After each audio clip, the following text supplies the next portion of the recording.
So, you know, I had to deal with that. But don't worry, everything's good. But, yeah. So, not gonna delay things too much, just gonna get straight to it. Obviously, we won't get through the whole Nuzlocke tonight, but want to see how far we can get regardless. Oh, and I guess I have to turn off that in the background. Okay, there we go. Alright. Don't need any info. Yep. Time for one more adventure. I'm very excited to get into this because, as I have mentioned before, HeartGold Soul Silver is, I think I would say, my favorite of the Pokemon, like, mainline games. Just because, partially because nostalgia factor, they were the ones I grew up with Gen 4, both as the remakes for Gen 2 and just the actual, like, Diamond Pearl Platinum games, were the ones I grew up with predominantly. And so I just have that nostalgia for them, but also Gen 2 also is just an incredibly... Oh, the volume's loud? I assume you mean on the game? Alright, but let me... I'll fix the volume in a quick moment. I'll do it when I'm also getting my friend's help in a minute. Assuming that isn't, like, just so horrible that you can't hear me. But, as I was saying, basically, I also just am amazed by how much content is in Gen 2. Because, I mean, you know, every gen has their own... Words are escaping me. Their own region, their own all that. And the quality of Johto could be argued. People could say that different regions are better. But the fact that you get both Johto and Kanto is just absurd. Yeah, I feel like this partially might just be me, the nostalgia talking for me, but from my experience with playing the games, I feel like Gen 4 and 5 were sort of the, like, golden years of, I guess we don't get a potion in the mail, sad. We're sort of the golden years of Pokemon, I feel like, because it was the sort of peak of the art style, of the pixel art and stuff, especially in Gen 5. But then it's also by the time that all of the sort of, like, growing pains of the series were dealt with, everything was properly split between, like, physical special, moves were split like that, all that kind of stuff. All of the sort of telltale mechanics and systems and rules of Pokemon were fully established by Gen 4, which is sort of a weird thing to think about, but, you know. Oh, right, that's a fucking thing.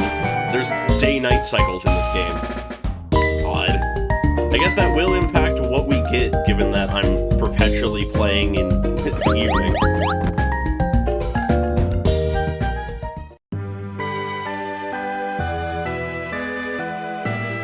Yeah, I do wish other games in the series had better, like, post-game, but, you know. Alright, anyways, I am going to real quick fix the audio, and now that I can, get my friend in here to help me out with some rare candies. Alright, I'll bring in the background music for now. But yeah, no, very much so. Like, absolutely nostalgia talking to some degree. But I feel like Gen 4 and 5, absolutely a highlight of the series in general.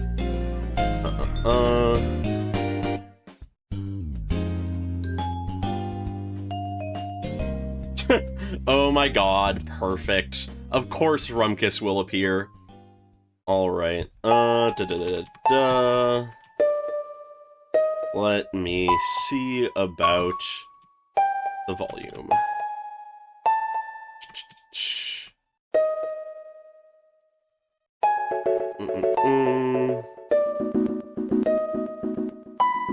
God, I love this song.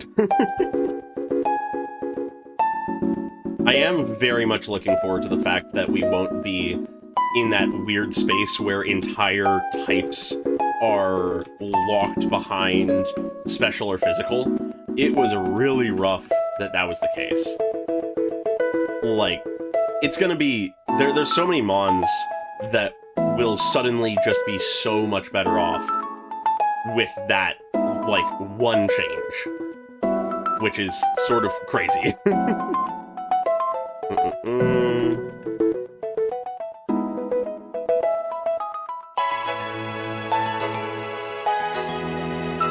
Yeah, I personally am very fond of them, and very much have heard them more than I think some people might have, just because I end up playing mostly in the evening. But, you know. Alright.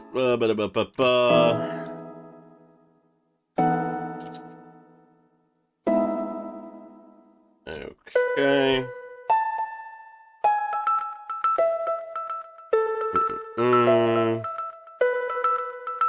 Yeah. I'm curious what starter we're gonna end up with in this version. Well, in this run. Because I do intend to do what I did for the Fire Red Leaf Green Nuzlocke of randomizing my, like, starter. I'm very curious to see which one I end up with, because I have played through Soul Silver a few times, and I've always done either Cyndaquil or Totodile, and have never picked Chikorita, so I'm curious to see if I end up with Chikorita and it ends up being the first time I ever use them. But I will not complain if it is Totodile or Cyndaquil, because I very much am a fan of both of those lines.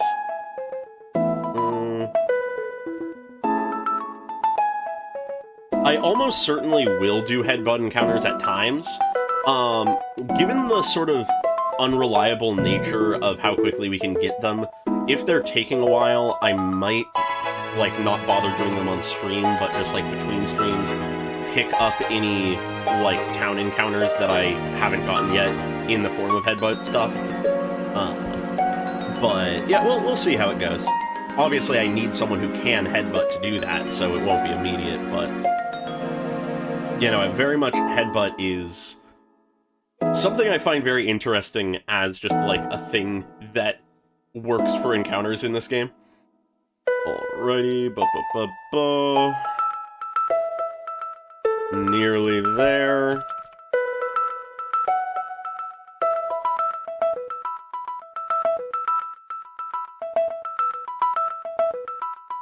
Yeah, they're all single element.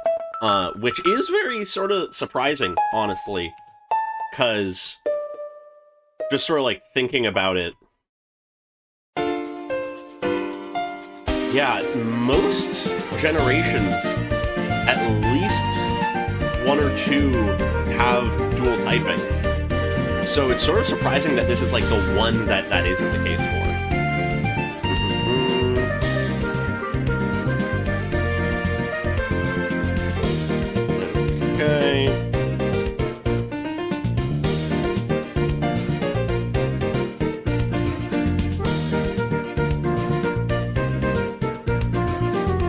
Let's see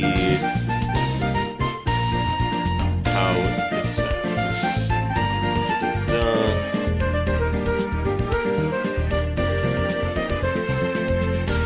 Yeah, okay.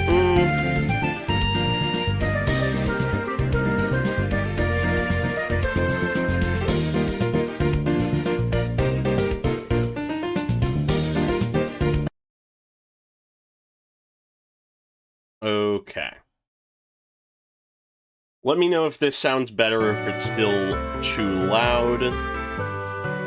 I was sort of, based on how the audio settings work, playing it by ear a little. Okay. But while I'm sort of waiting to hear if it worked, I'm just going to sort of continue on, because there is a lot of just initial dialogue and stuff. Alright. Hello, Professor Elm. Please give me a starter. I also gotta say, I find the opening to Gen 2 very interesting, as just sort of like a little plot thing, of technically you haven't started, especially for Nuzlocke, you haven't started your actual journey and thus the Nuzlocke until you already hypothetically could have like grinded up your mons quite a bit. Okay, let me tweak that again then real quick.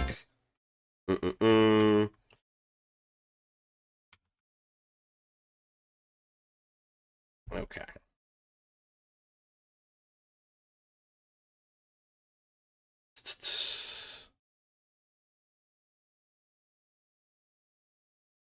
It is slightly annoying to alter the volume here, but it's fine. I can deal with it.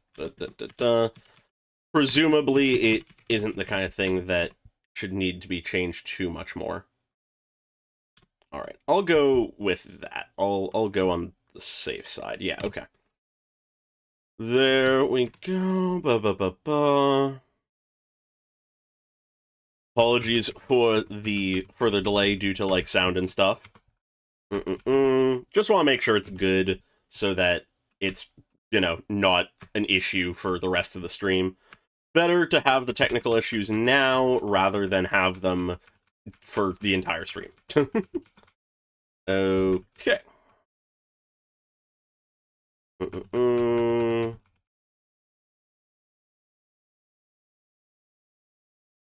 All right.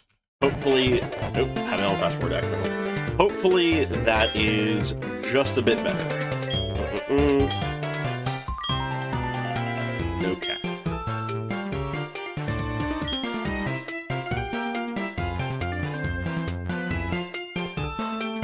Huh, interesting. I keep saying it every single stream, but I need to read the manga. Alright, let's see what we got. Alright. Okay. We have Cyndaquil. So I had to just process what my own randomization meant. Alrighty. Cyndaquil it is. Honestly, for type diversity, realistically one of the better options. Because, you know, fire types are just generally a much less common thing. Okay. Time for the first name of the run.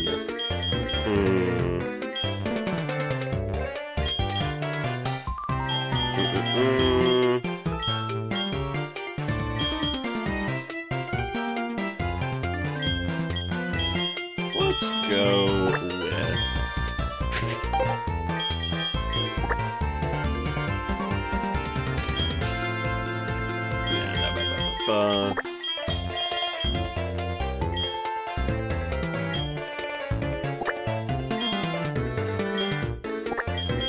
Simdo! Sure, let's go with that. Gotta get my creative muscles flowing for naming.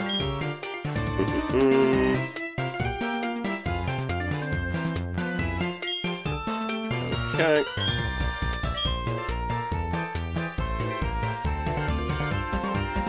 Oh yeah, Silver, I mean, regardless of if it's the manga or just anything, I feel like Silver is one of the more interesting characters in Pokemon in general, because I would say that Silver is my favorite rival, just even, well, it's literally just because he actually feels like he has a bit of a character and a bit of an arc, which is a weird thing to say for Pokemon, I feel like within the games even, but I don't know, I appreciate it. I appreciate the arc of him being this much more explicitly, like, criminal person who, like, doesn't necessarily treat their Pokemon perfectly, but then eventually does recognize the error of their ways, become a better trainer, a better person, all that kind of stuff.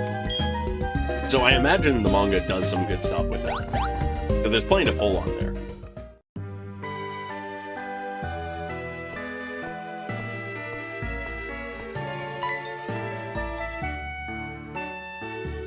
Ooh. Yeah, no, that is really cool. I like that, yeah. God. Silver being Giovanni's son is... Oh yeah, I guess I gotta talk to Mom. Is a piece of, like, character and story that I feel like is just really fucking cool. It's just the classic thing of the son of the big bad who, like, goes rogue and finds their own way type thing. That it's really classic, it's really cool, I like it a lot, and especially when you're dealing with sort of next generation type story, it's one of the most sort of fun things I feel like you can do. I remember how to use the phone. Just given the fact that, you know, you can do a lot of things by having a core cast member be related to the main antagonist of the previous, like, story.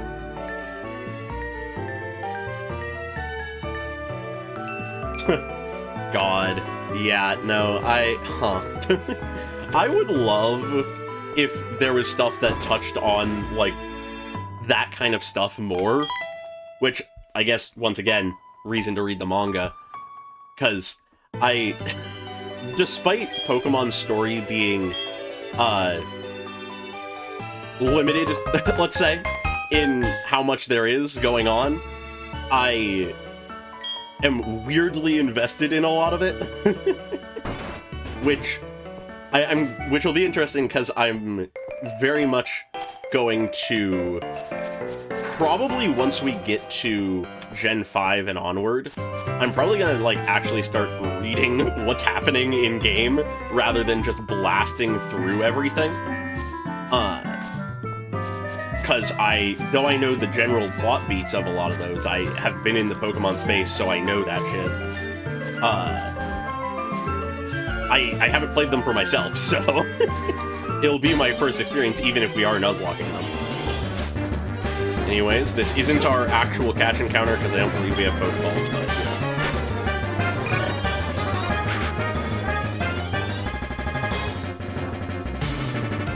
God, that is wild for so many reasons. I'm just gonna double check my bag real quick. Yeah. I swear, whenever I hear anything about the manga, I'll be like, yeah, okay, that makes sense, that's cool. Wait, what? And that is from that, like, thing you're saying of, what do you mean controlled by Ho-Oh? Oh, God. I do love how it sounds like the manga just does some crazy shit sometimes. Yeah, free XP, even if we don't really need it, because we have, the rare candies, but, you know. Really what it is EVs. But, speaking of the rare candies, because I didn't show them earlier, we have a few. I think we'll be fine for a while. Alright. Another fight. God, I honestly forgot how slow movement is in the game, like, initially. Gen 4... It feels like Gen 4 is a lot slower than Gen 3 in just, like, movement and everything. But luckily, this game is the one that lets you auto-run once you get the running shoes, so that should make up for it. But, yeah, whatever. Inevitably, we'll probably start repelling at some point, once we, like, are just traversing spaces, but you know. Yeah, which I appreciate. I appreciate that the manga, anime, and games aren't just carbon copies of each other. Like, I appreciate that the manga sounds like it is closer to the games than the anime is, but I appreciate that it is its own thing. Yeah, right, okay, we need an actual fucking apricorn box for those. Alright. I forget if we immediately get the running shoes here, or if it's in a minute. I know it's in Cherry Grove from this guy. I just forget if it's, like, right away or not.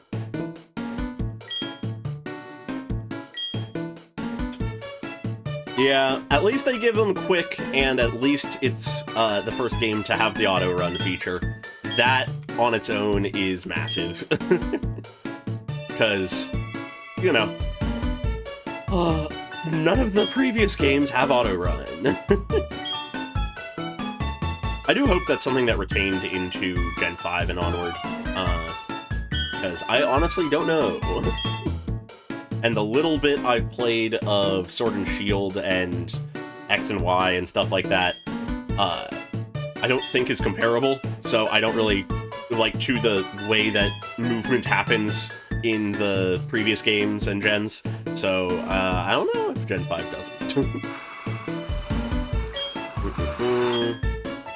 Yeah, little tour of the town.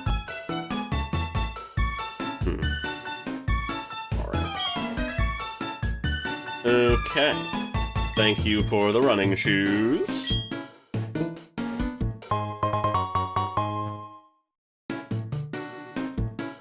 Okay, yeah.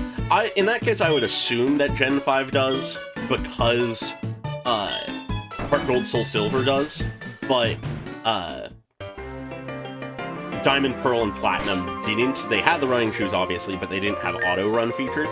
Anyways, we have the running shoes now, apparently, but I also do want to just real quick take a gander at our little guy. Okay, Jolly Nature. I don't perfectly remember all of the natures, but that's fine, because we can see what it is here. Higher special attack than speed. Okay. Alright, that's not horrible. They already have a higher speed than anything. Yeah, alright, cool. I can work with that. Special attack is what most fire things are anyway. But yeah, anyways, let's turn on that running shoes. And might as well just real quick get healed. Yeah, no, speed is far from a great thing to have debuffed, but luckily it's already high, like you say, and also I think a lot of the things we fight in, like, these early routes give speed EVs. Like, I think Pidgey is speed EVs, not that just fighting a few Pidgeys will make the difference, but it does offset it slightly. And special attack being what's gained is a lot better than it being, like, just defense or something. At least in my mind. Yeah, okay, they just got potions and shit. Actually, buying an antidote, even if it's just like a couple, is probably a good idea. I'll buy 3. That way we don't accidentally get ourselves killed instantly the moment we run into the first thing that can paralyze us. Alright.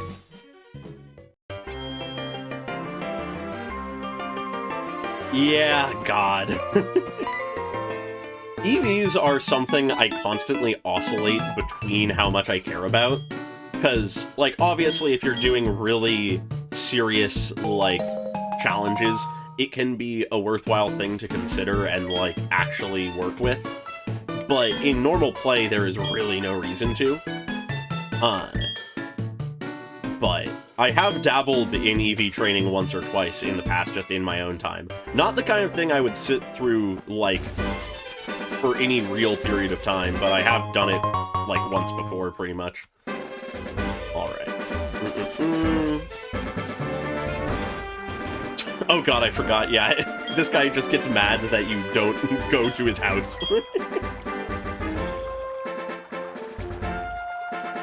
Yeah, no, very much so that is the case. Like, I feel like when I'm just normally playing, I don't think about them, but if I'm late game and am needing to, like, make myself as prepared as possible and need to grind anyways or something like that, then I'll start thinking about them.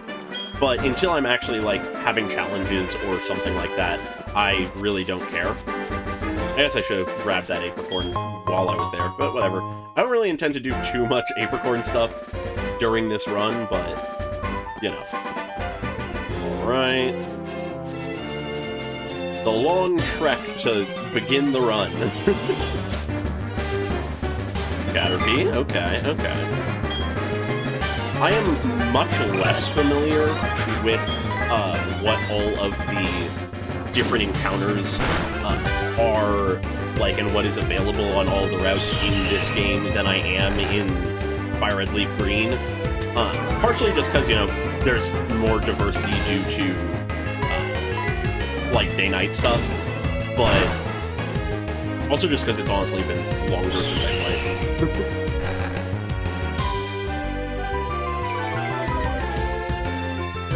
Yeah, that is incredibly nice. So fucking convenient. I also didn't even know that we had some of those.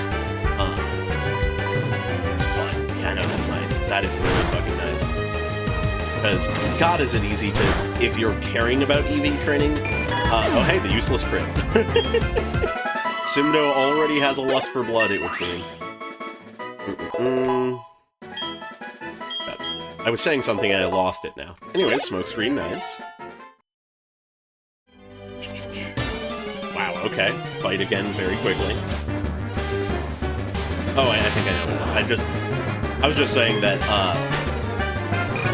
it's very easy in just casual play to get completely random EVs. And so, if you're caring about training, it's really easy to get skewed.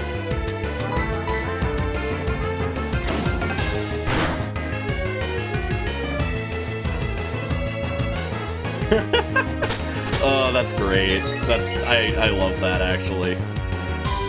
It really, that's part of the reason why I enjoy Nuzlocke, I think, is beyond just the challenge, and of course this Metapod is setting up all. Of course there's the challenge, but... Oh, did we get 2 crits and I wasn't paying attention? Jesus Christ, okay. Simdo is going crazy. But beyond just, like, the extra challenge, I feel like one of the things it really does for me is give me those more memorable moments and things. It, like, actually... Wow, that's a lot of XP. It gives me those, like, moments of attachment to different Pokemon that otherwise I would have never really even thought about using or thinking is cool or something. Like, I think I've mentioned it before, but that is very much the case for Oddish's line and Vileplume and stuff, because I had a Vileplume that carried me through, like, half of a Fire Red run I did at one point. Yeah, that is a good point. We have yet to have a starter survive to the Hall of Fame. We've either lost entirely in the one case, or they just died in the first attempt and then we succeeded on the second. Yeah, Skemch and Dremge never made it, huh? Weird to think about, weird to think about. Maybe this will be different. Maybe Simdo will be the one. Anyways, now that we've said that, Simdo's gonna die instantly, but, well, we can hope.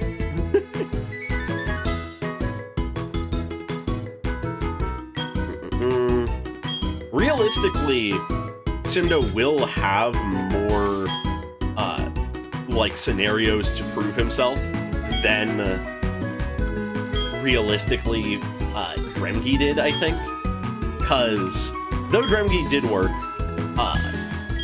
just thinking about the gyms, in Gen 1, there's, like, I don't know, 1 or 2, there's, like, a couple gyms that fire types are good in, and everything else is either neutral or resistant in Gen 1.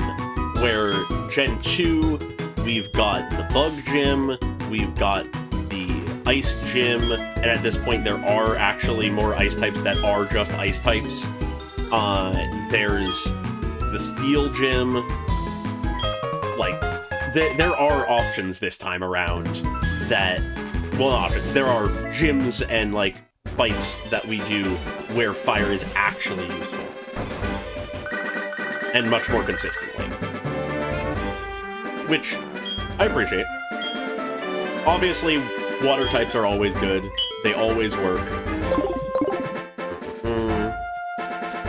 But there, for both water and grass, are so many you can just catch normally already, where fire is very much a less common type. At least in these initial things.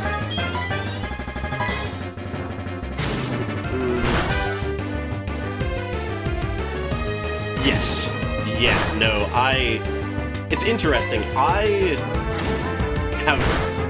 When I first was doing, like, on my own time, I think I've done 2 Gen 2 Nuzlockes, and the first one I did, I already knew of the horrors of... Uh-oh, crit on us, scary. I already knew of the horrors of Whitney's Miltank, but I handled it sort of, like, completely fine. I just steamrolled her. So I, like, was like, oh, hey, maybe it's not as much of an issue as it was, like, cut out to be. And in childhood, I don't remember it being that hard. But then... also, that just might be my childhood memory being horrible. But then on my second run, I got entirely sweeped by her. So, yeah, she is scary. Anyways, speaking of scary, the fact that I'm willingly fighting this Caterpie at this low health. But hey, it's a Caterpie. It shouldn't do much to us. Yes, exactly. That, I feel like, is the real key of the water and grass starters of any gen, is the fact that they usually have a secondary typing and therefore can do potentially more than, or at least different things than the easier encounters of their typing. But early on, and when you're just one typing, it's a lot less the case. Anyways, I'm just gonna pick these up because I can.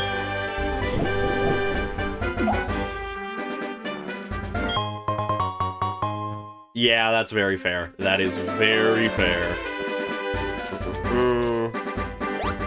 One thing that you very much can... well, I guess it doesn't work because I'm pretty sure she has rollout on her Miltank, so it's not perfect. But I was gonna say, you technically can get a Ghastly before her gym. So you can do the bullshit ghost against normal type thing, as long as you make sure that the Ghastly knows a damaging non-ghost type move. But I think the Miltank has, like, rollout and that kind of thing, which makes it less, just countering. Alright, now that we are healed up, just making sure everything's fine. Yep, okay. Let's have our rival fight! God. It's absolutely the nostalgia talking, but I absolutely love all of the, like, Gen 4 games music, which, by extension, then becomes Gen 2 music, just sort of remastered. But I love it. I really enjoy and appreciate a lot of the, like, songs in Fire Red Leaf Green and other gens and stuff, but yo, another crit straight out the gate? Simdo is proving themselves? Oh yeah, angsty teen energy is everything for Silver. Alright, with that crit, we essentially have this in the bag.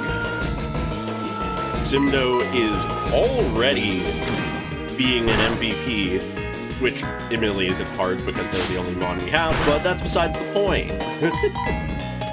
Anyways, there we go. This should be the last hit. I don't know how it couldn't be. Yeah, God. Fucking toxic stalls. Alright, level 8. Nice, nice. halfway to 9. Jeez, okay. I didn't even pay attention. What level was that Totodile we were playing? It was level 5, what am I saying? That was entirely weighted in our favor. Knock us aside, but then go, oh no, my ID!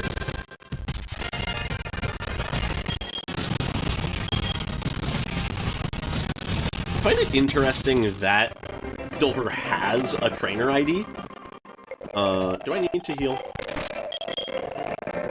Probably should heal. But I find it interesting that he has a trainer ID, given the fact that he steals his first Pokemon. But I guess maybe he... That's the kind of thing that always are, like, the unnecessary questions I end up asking about Pokemon's lore and world. The existence of trainer IDs implies that you essentially, it implies that there is some governmental body that is, like, keeping track of, monitoring, and presumably policing the, any trainers that officially exist in, any given region. And we just obviously hear nothing of that ever, which is sort of funny to me. But that's the kind of place my brain goes. And with that logic, I guess it means that Silver is officially, legally approved to be a trainer. They just didn't have anyone to give them a Pokemon. And rather than just catching one in the wild or anything, decided to just steal one.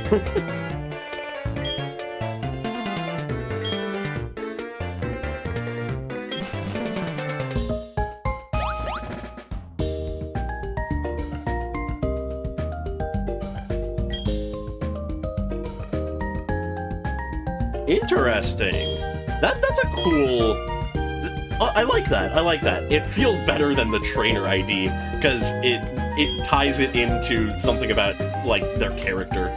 Yeah, I like that. I like that. Huh. Anyways, who is this boy?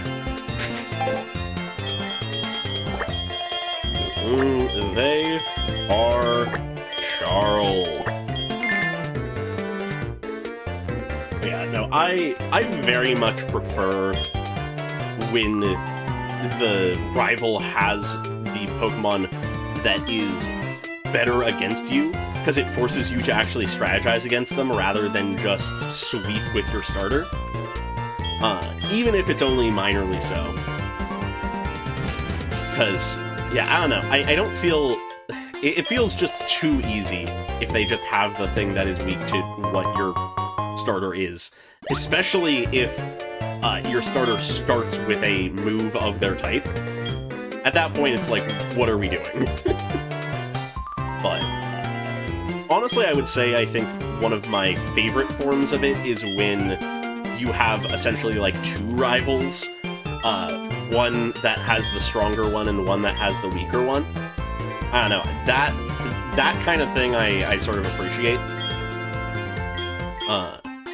Because it means that, all the mons get representation, and usually you can have the more, legitimate rival be the one with the tougher one, and then the more friendly rival being the one that has the weaker one. Yeah, I don't know, it's just, generally speaking, from a vibe standpoint, that is what I prefer. Anyways, I don't know if I have to go to my mom, but I will talk to her anyways. Because I was not reading, but it looks like I do. Anyways, I want to be careful not to make her save my money. No, I want my money to myself.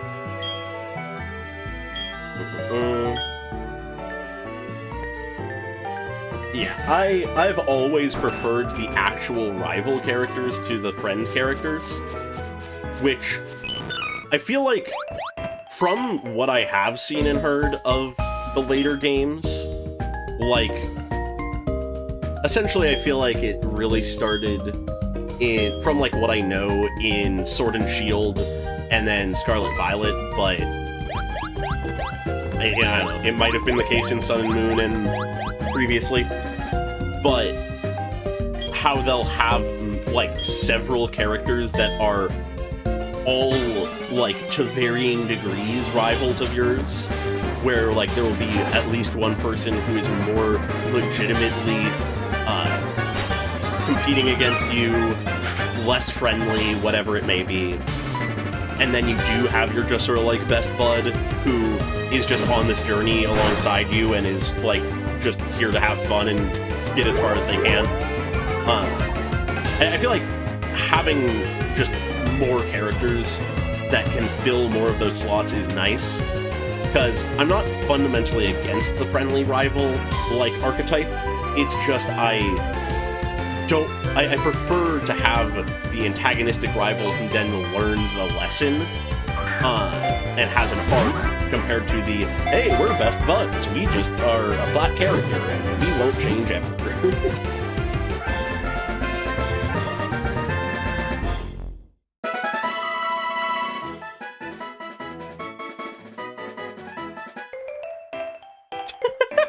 That is insane.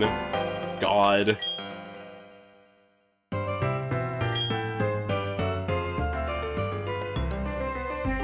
Okay, I see. Yeah. That really is a shame. Because, yeah, no, I mean, I've already sort of said my piece on why. But, yeah, no, I hope that future games have better rivals. I feel like I heard that the Scarlet Violet DLCs had sort of an arc of a character. Also, I just want to not autopilot here. Do we have Pokeballs? We have Pokeballs. So I guess Sentret is our encounter. Don't one-shot this Wesindo. Okay, not a one-shot. But absolutely not taking another. But anyways, as I was saying, I feel like I have like seen some stuff about the essentially rival in the DLCs of Scarlet and Violet being more actually like antagonistic or something, but I obviously haven't played through it, so I don't know for sure.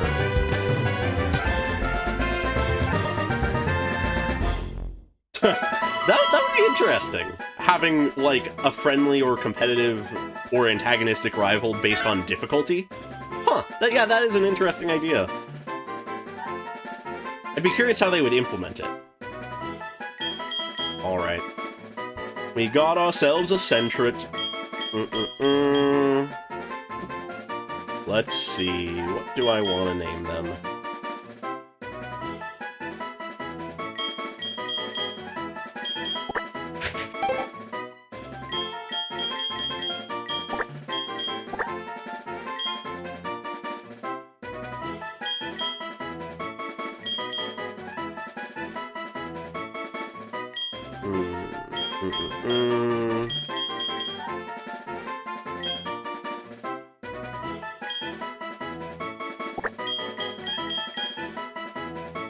No, I got this. Blurb.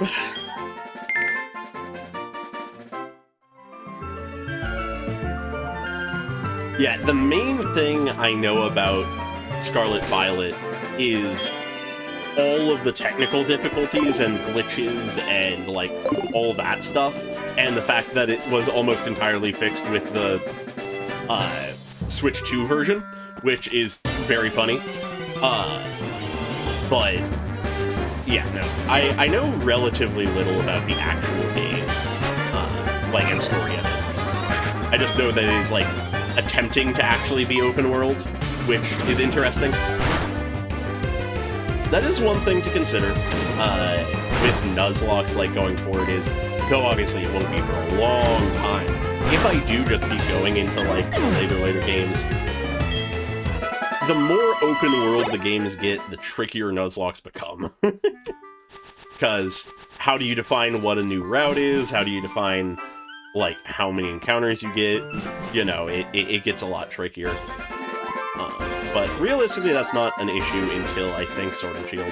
Alright, anyways. Technically speaking, I think there are, like, way later game other encounters we could get here, but I'm just looking to get some early encounters, so let's see what we have. Spearow, okay. Nice to have a flying type. We cannot escape Spearow, though. Don't one-shot, please, Simdo. I know you love critting, but... Alright, good. Oh, already has Peck at level 2. I love the last used items, like, spot. It's so convenient.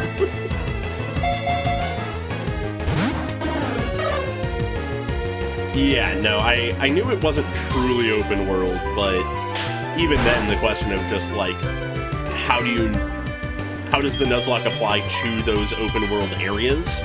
Like, I know there are, like, separate regions in that, like, the Wild Zone, I think it's called. But I don't know what the general consensus on how to Nuzlocke that is. Anyways, hell yeah, we got the Spearow.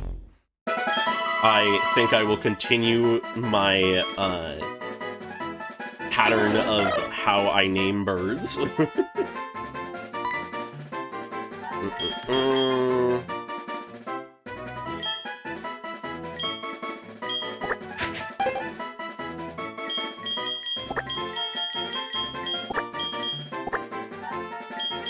Pimdy! Eventually I'm gonna accidentally repeat one because I've forgotten that I've already used a letter or something.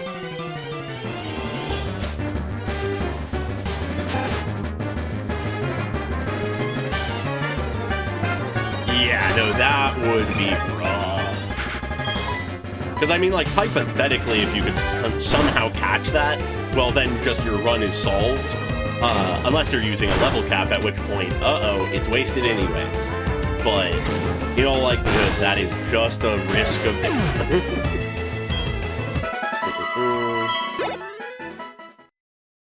I wonder if anybody's tried to do some kind of Nuzlocke for, Legends Arceus. I don't know how possible that is, but I haven't looked into if anybody has tried to do that. Nuzlocks on games that really aren't built for Nuzlocks are something I find very sort of funny in concept. Ooh. Which, who knows, it might just be that I'm thinking too framed into the traditional, like, idea of a Nuzlocke, but whatever. Anyways, I just realized that I don't know what the level caps are, and I should probably pull that up before I level too much.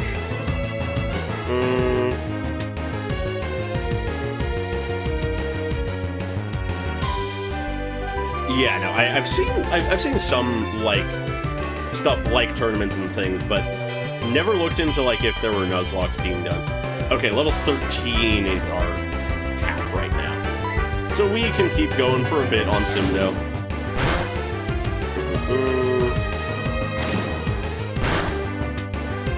Alright. Very funny to... God damn it, we missed. Don't fucking die to... Okay, good. They missed too.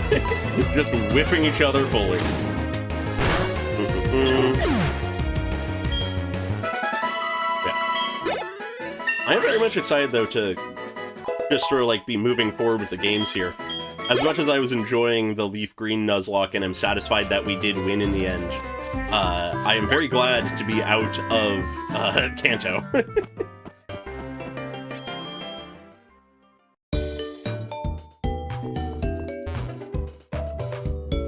Oh, that's so sad. God.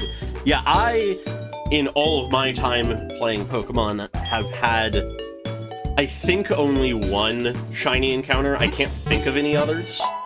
And funnily enough, it actually was in not HeartGold, but Soul Silver.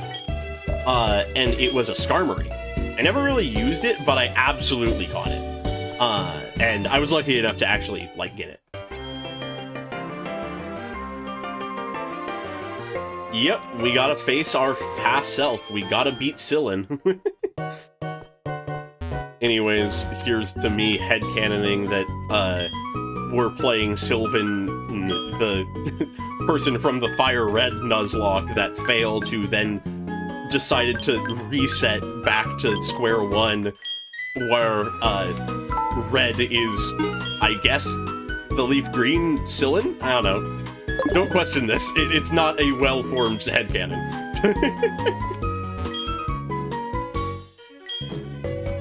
Right, okay. Mail and heal balls.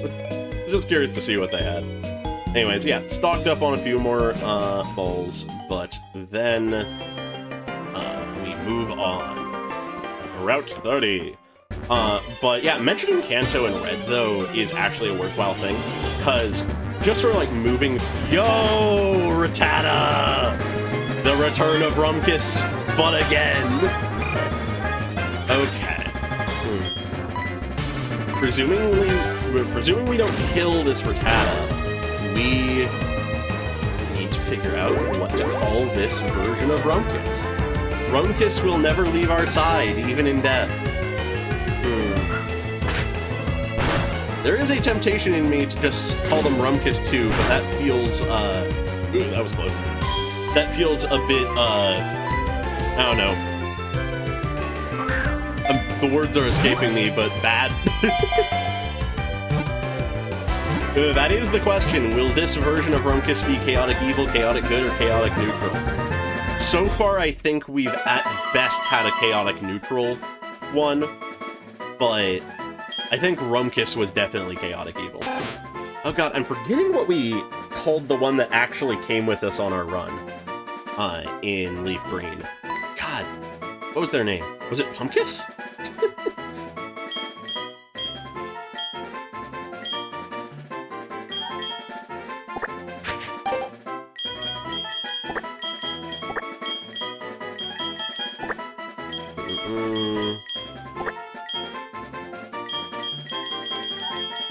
Dumpkus. Yeah, Pumpkus. So we had Rumpkus, we had Pumpkus, now we have Dumpkus. Will Dumpkus come as far as Pumpkus did, or will they live just about as long as Rumpkus? Who's to say? We will find out. Realistically, I should probably swap to one of my other Mons soon, but let's have Simdo out for a while. Everyone else will get their time in the spotlight later. Good thing that we ran into a level 4 one, because otherwise we would have two-shot it, I guess. That was quick. Alright. We could have had a Hoot Hoot. That is certainly an option. But I assume that Hoot Hoot appears on plenty of routes at night, so we'll probably run into them later. For now, it's not that big a deal. We have a flying type already, and picking up Dumpkus is perfect. That is the question that must be asked, truly. I mean, it really depends on if we ever put Dumpkus in way of an encounter. Do we trust Dumpkus for catching him on? That is questionable, but until we catch something that can actually help with catching, we very well might, and they'll get their chance. But, before I interrupted myself with the realization of, the return of Rumpkus in the form of Dumpkus, I was saying that with the sort of like Kanto and Red stuff, for this Nuzlocke run, I intend to consider the run successful if we beat the Elite Four the first time after going through Johto, but I will still go as far as I can get into Kanto, and if I can get to Red, I'll try to fight Red and beat Red. But if any time after the Elite Four, assuming that we can get to them and beat them, any time after that, if we, like, fully wipe or anything, I'll probably just call the run, and, well, I'll call the run, obviously, because we'll have lost, but I'll probably just call it at that, say, we were successful, we're the champion of Johto, who cares about Kanto, we did that before, and move on to, I guess, Emerald, because I don't want to hold us back from moving on just because the post-game wasn't fully complete, because HeartGold Soul Silver is a big game. Alright, before we go into this fight, yeah, okay, Dumpkus is dying, but Simdo is fine. Before that, we go into this mandatory fight, though I am going to rare candy up just a tiny bit Flurb, Pimdy, and Dumpkiss, so that they don't die instantly if we need them. I think I'll just bring them to, like, 6, let's say. That, I think, works. Yeah. I'm very curious to see how far we get in this run, though. Because at this point, you know, with the special physical split being, like, fully complete, it does mean that I have to keep in mind, like, individual moves, which ones are better on specific Mons, and if a Mon has high physical or special defense, I can't just throw them assuming that the attacks of an enemy Mon will just be the same as their typing. So there is a much higher potential for me to screw up and do, like, suboptimal plays compared to prior to that split with our other run. But at the same time, I feel like I am decent enough of a player that we won't just be suffering the entire time. Alright, we've got everyone to a vaguely usable state. I guess I could have walked around it as well. I was not thinking about going behind the grass. Anyways, you think we look weak? Simdo has crit several times already.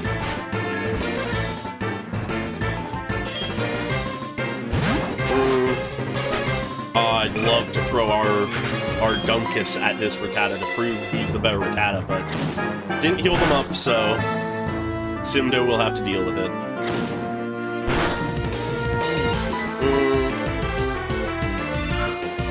I forgot how... It's only been 2 weeks, it's not like it's any different, but I forgot how much more I end up talking in my Pokemon streams than I do the Hoyoverse streams, which obviously, you know, makes sense. One, we're playing through a story that I'm actively listening to and don't want to talk over. So even if I'm giving my thoughts, you know. Anyways, nice Ember. Where Pokemon, it's literally just me yapping while we play.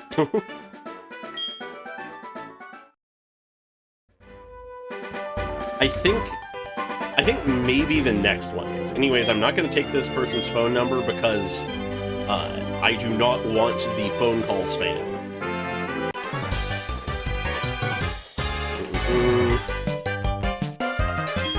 Actually, I think it was the other one. I think you're right. I think that was Youngster Joey before. I wasn't paying enough attention to their dialogue. Yeah, no, that was Joey, I think.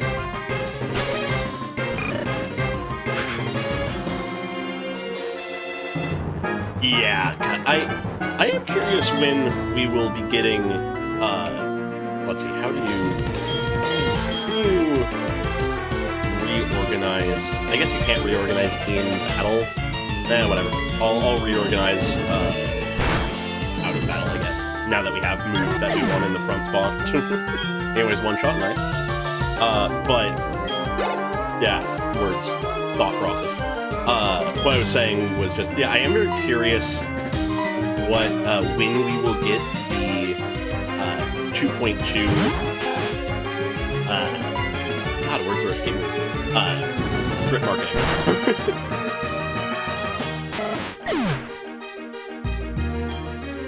Oh, the Z patch is a week longer? I didn't even realize. Oh, that is... It's not an actual issue, but that screws with my, like, general thought process of, like, when things are happening. Because obviously I can't perfectly predict when things are going to come out, but I have, like, a whole-ass calendar set up with, when things are sort of, like, quote-unquote supposed to come out. Because, you know, there are patterns to these things. Anyways, I just want to double-check the map to make sure I haven't missed an encounter or something. Yeah, we went on Route 30, 29, and 46. Yeah, okay. Not missing anything. Just wanted to be doubly sure. How are our Mons looking? Alright, I'm going to, both because of level and HP, swap to Pimdy, I think.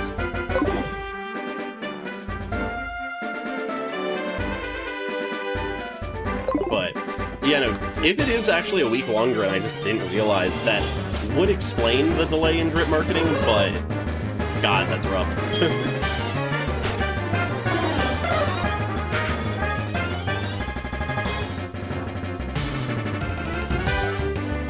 There's been occasionally banners that were like a week longer or a week shorter, but largely speaking, it's been pretty consistent, and that's like the main like case where it wasn't that.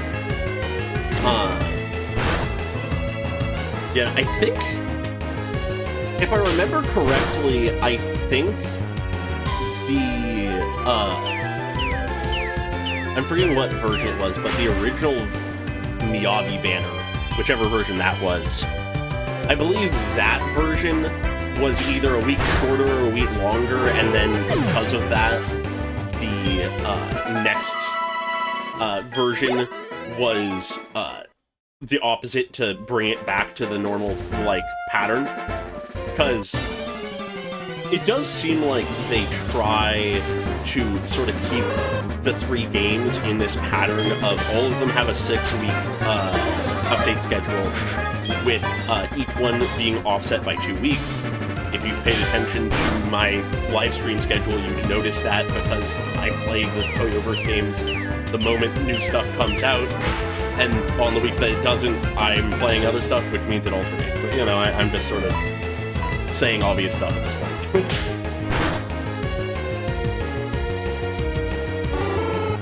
That is very fair. That is very fair. It does seem like they, generally speaking, try to avoid releasing promotional material of 2 different things at once. I feel like normally they are less concerned when it's just drip marketing, but given how big the Not Cry stuff is, and that essentially it was drip marketing in a way for a ton of characters, I can understand why they changed it up. Anyways, I am going to swap Pimdy to Flurb, because it's possible we run into Bug or Grass Pokemon here, and we do not want to use a Flying-type move when we're trying to catch them on. Yeah, the fact that there's 2 Harbingers and 2 Witches, and Varka, and Durin is absurd. Ooh, Spinnerack! I think that's a HeartGold exclusive, but I've never seen a Spinnerack in any of my runs on my own in Soul Silver. Okay, I'm actually sort of excited to get that, regardless of how good they are. It's gonna be so fucking brutal in Not Cry. I honestly don't know how I'm gonna manage.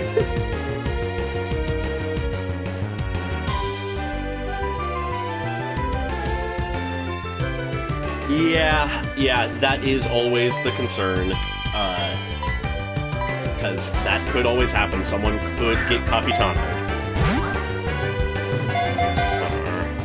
But, hey, for now at least we can hope that we can get everyone, and that we can actually successfully pull them all, despite all statistics. Anyways, nice, we got Spinnerack, okay. What to name them? Bug? Poison is... okay, interesting typing.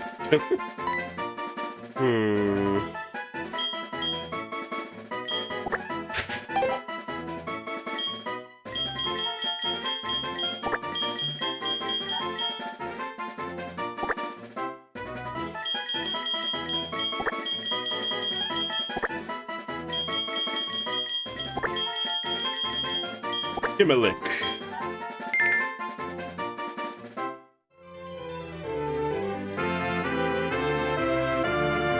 Yeah, no, it's brutal, and absolutely we haven't seen all of the characters we'll be getting in Nod Cry, because, I mean, just thinking back to the Ignition teaser and the Overture teaser for Natlin and Fontaine, respectively, neither of them showed absolutely every character that ended up in their respective, like, update series. Anyways, I'm gonna go into the cave and catch what's ever in the cave.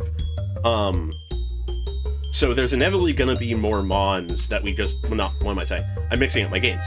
There's inevitably gonna be more characters that we just don't know about yet, and if they're at all as interesting as, like, the characters we've seen so far, it's just gonna make things all that much harder. Okay, a Zubat, and I'm confident that we can get an actual Crobat in this version. That's nice. Assuming we don't kill it instantly, because it is only level 2. A one-shot, please. Okay, good.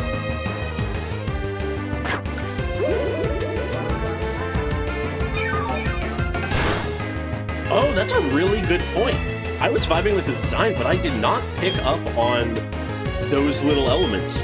Yeah, regardless of how, like, actually intended that is, I really like those comparisons. Ooh, yeah.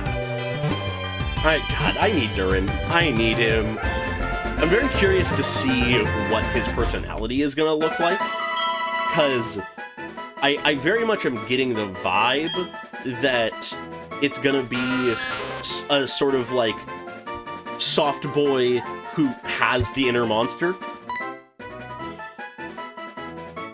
But it could go a lot of ways. Oh yeah, running around to build friendship absolutely is gonna be a thing. Probably not gonna subject you all to that. I'll do that off stream. But, you know. Alright.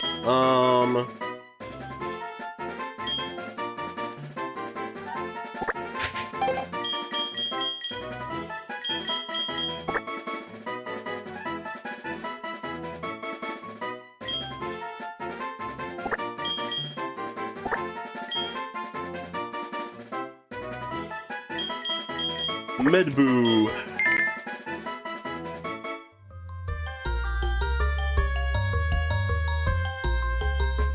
Yeah. No, though I haven't looked too closely at leaks because, you know, obviously we're still way too early to tell, and also, I've mentioned before, I am just double checking we're on a different route. No, we are not.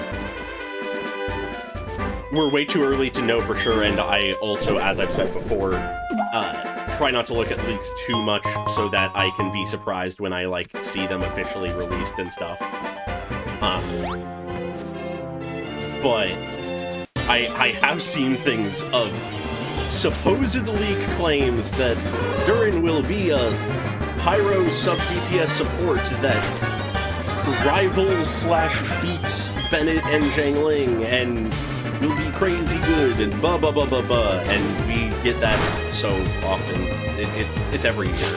So, you know, we'll see if that truly happens or not, but...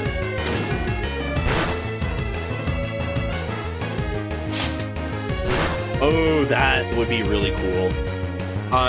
Yo, crit, nice. I am incapable of being normal about the fact that, Scaramouche is gonna be part of the story, because, as I said in my video, the Scaramouche Wanderer storyline, though not perfect by any means, I am such an incredibly big fan of. I am such a huge fan of the, like, edgy, like, essentially evil character who is an antagonist who turns reluctant good guy after, like, a lot of reflection and stuff. Arcs of self-reflection that lead to a heel face turn are some of my favorite stuff, especially when it's a case like with the whole Wanderer thing where he doesn't really lose his edge, he doesn't lose his sass, that kind of thing. He just, like, legitimately recognizes, oh shit, I've done some bad stuff. Maybe I should try to rectify that.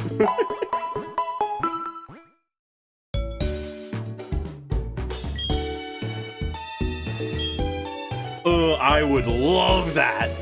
I sort of doubt that Kale will be, like, actually part of the plot, but I would be so happy if she was. I feel like,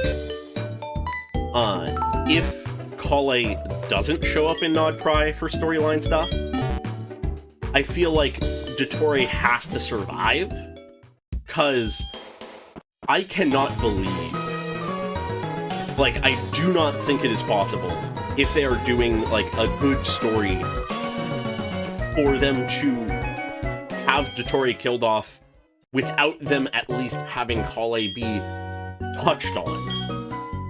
Like, I don't believe that they will not use Kale in some way. But who knows if he'll be here.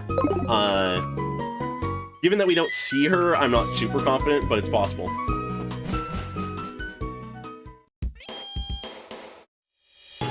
Yeah, no, that is very much a thing. Anyways, can we just immediately go here?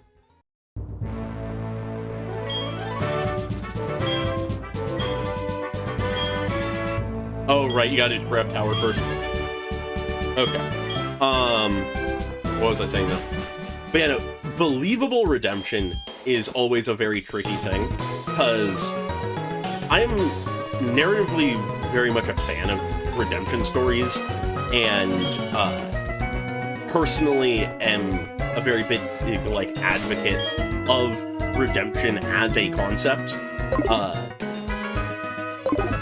So, you know, I just enjoy when it happens and it's done well, but it's really hard to properly make a character horrible enough that they need redemption, and then pull off the redemption.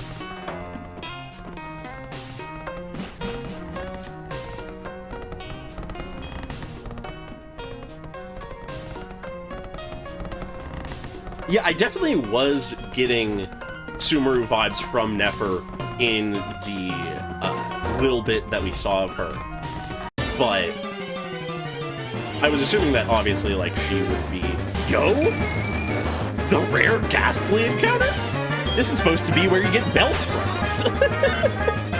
I honestly... well, I'll check it after we catch it, in case we fail to catch it. Oh god, I cannot hit you with this Pokemon. I guess I'll just throw a ball. But I'm pretty sure Ghastly is a rarer encounter. I don't think they're the most common encounter. First ball when they're at full health, hell yeah. We got ourselves an early game Ghastly. Hell yeah. I'm happy with that. But yeah, no, now I'm curious to check. How common is that? Because if I'm remembering correctly, it's way more likely to get a Bellsprout.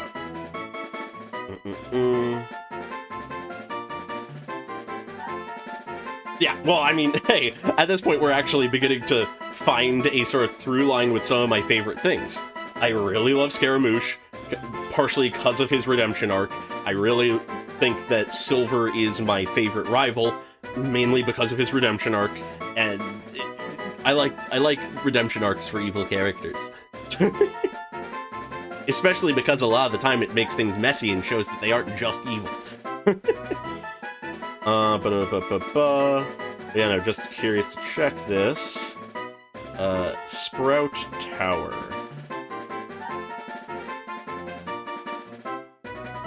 Alright. Oh, okay, that's what it is. That's what it is. It's not that Ghastly is uncommon, it's that Ghastly only shows up at night. And during night is the most common encounter. That makes sense. But yeah, God. You know, redemption arcs are good, but very hard to pull off properly. I'm gonna try not to get into it too much, but I still honestly have a bit of a chip on my shoulder about some people's reactions to the redemption of Scaramouche. Cause, well, one second, let me just focus on naming.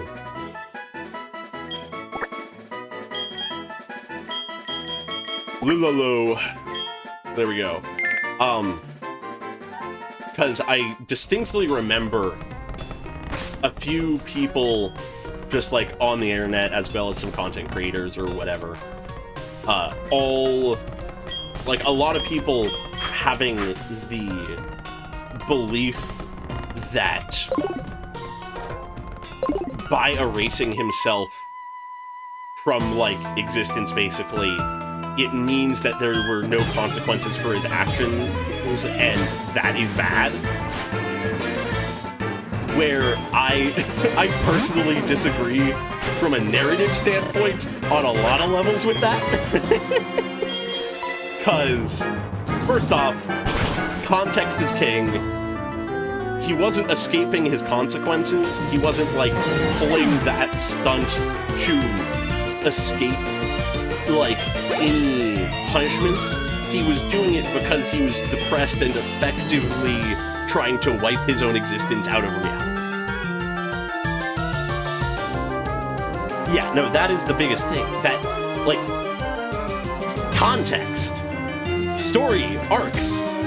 Because it's, for me, it's between the stuff immediately before and immediately after him erasing himself and then getting his memories back.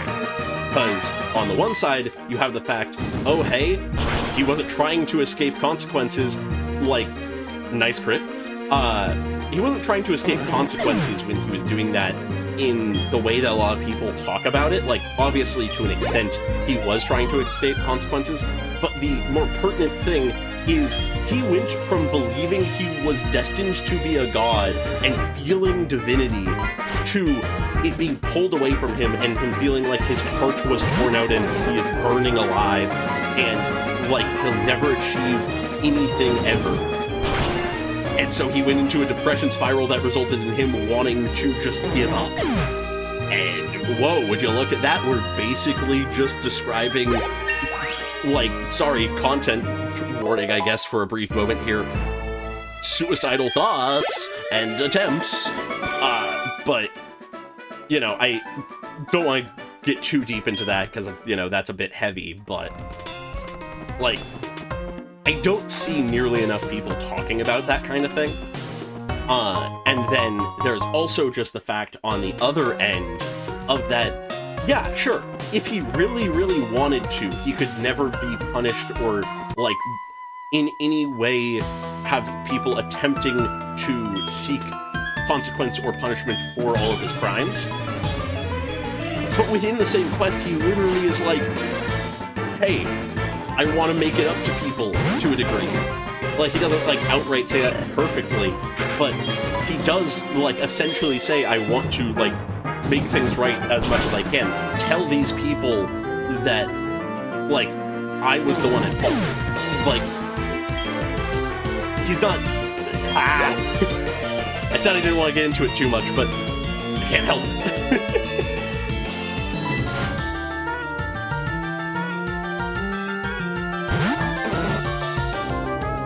Yeah,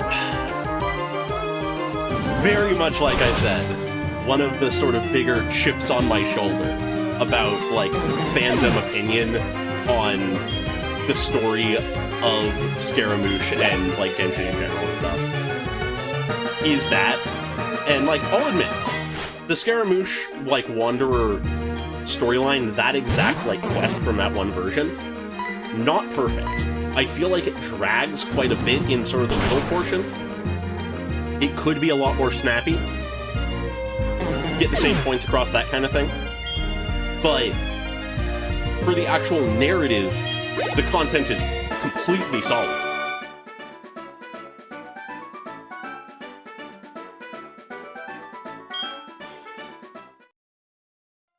Yeah, no.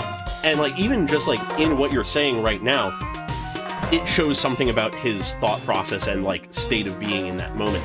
He was thinking that he could still be used as a tool by Nahida at the very least. Like, he was lost and confused and not sure what to do, so at the very least, maybe I can be of use to someone. I can be their tool. That is not how a person who has healthy mental health thinks. Or at least, not usually. Yeah, okay, we still can take a few more levels before we're at the cap. Yeah, anyways, so that's my, Scaramouche Wanderer rant. I have honestly been sort of holding that back for a while, because, you know, I don't want to bring it up just randomly when it's not relevant, but, I mean, hey, when we're just sort of, like, here, and we're yapping, we're hanging out, might as well.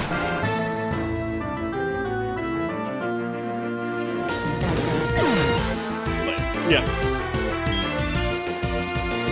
Genshin's story, and Hoyota's in general, is far from perfect in their storytelling. There's a lot that could be better, often in the pacing department, but I get so annoyed when people just outright call, like, pieces of the story bad or poorly done, because even if it's not perfect, even if it's messy at times, the core story of all of the games is incredibly solid. It has its weak points, it has its high points, but, like, I sometimes am just like, come on, people.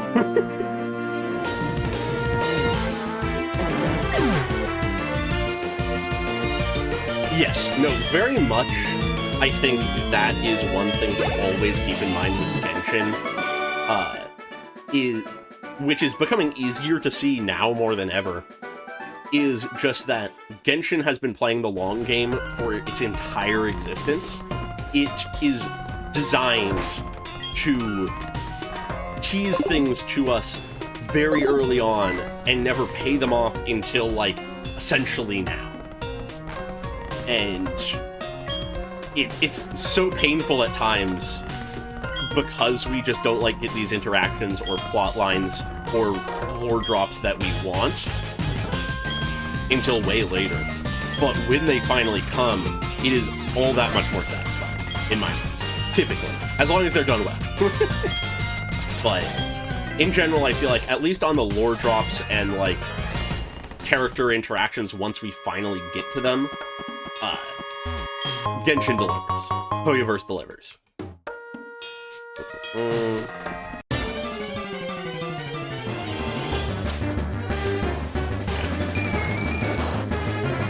Anyways, because we're near the level cap on Simdo, I'm just gonna honestly run from this one.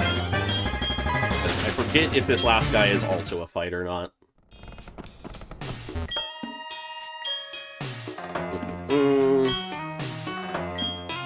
I forgot how much time it actually takes to get to the first gym again. HeartGold, Soul Silver. Anyways, yeah, okay, I'll fight.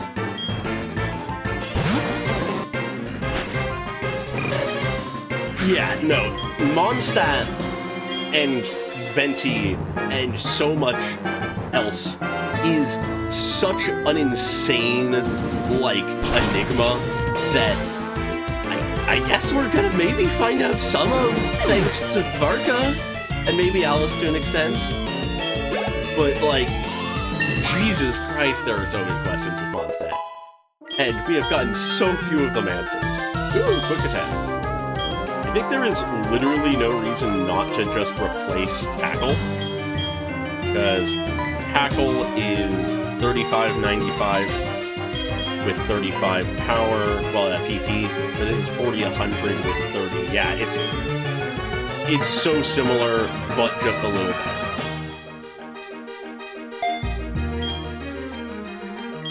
Yeah, no, when the realization was happening that Venti and Istaroth have the same voice actors, I was so having fun watching people go once again rabid for, like, the possibility of another Venti voice.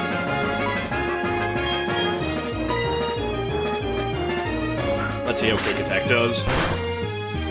About the same. Good that they missed the hypnosis. Just gonna stick to number.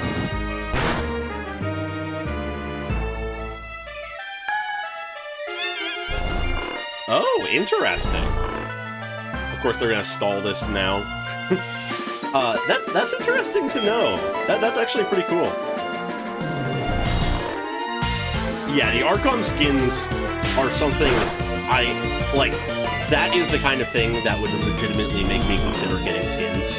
Is if we got like Venti, Zhongli, Nida, Raiden. Like, if we were to actually get the Archon skins for a lot of them, God, would I be happy. Scary crit.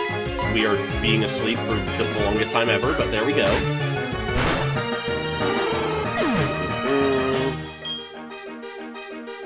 There we go. Hopefully that's not... Yeah, okay. I was slightly worried that was going to be enough XP to level me. I am playing with fire a little bit here with keeping Simdo in, but this is only a level 7 Bellsprout, so we shouldn't level. And we also should probably, like, 1 or 2 shot. Yeah, 1 shot. There we go. And that should be the Sprout Tower, meaning we're on to the gym. Alright, with that, though, as long as I don't use Simdo until we get to the gym, and the actual gym leader more specifically, we should be fine. Because it doesn't matter if Simdo levels up mid-gym fight, as long as it doesn't happen before.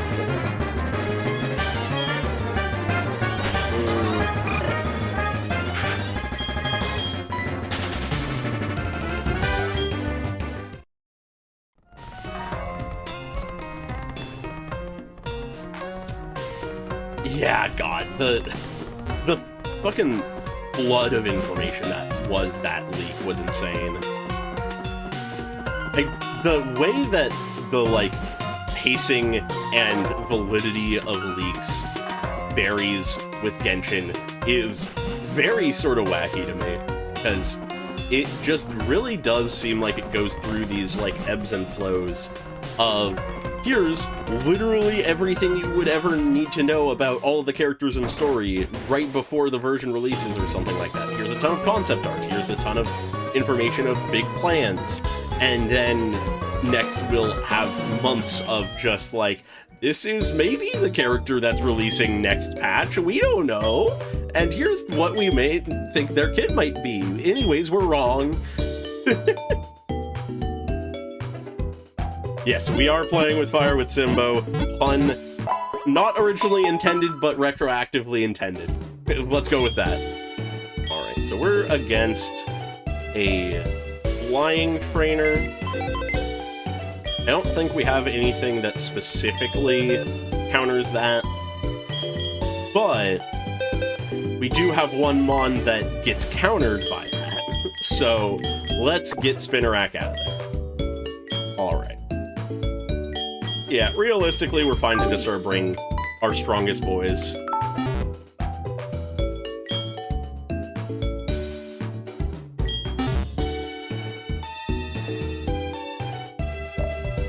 Yes, no, very much so, even if there are still these ebbs and flows of sometimes we get more info, sometimes we get less.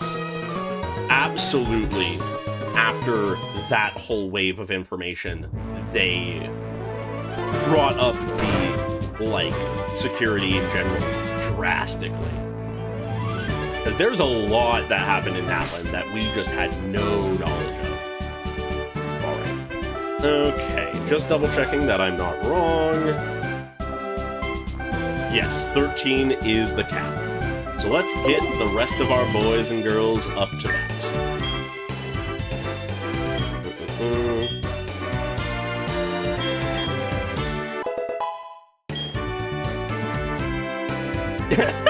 Yeah, no, there are invisible floor tiles, you didn't know?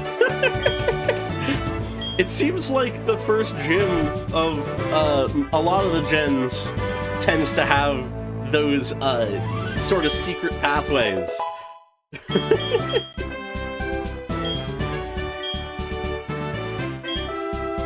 I love watching people find out about, like, random pieces of info like that. That just you didn't know about until they notice it. And it was the easiest thing to know about if you were just, like, happened to walk in the right spot or something. But otherwise... yeah.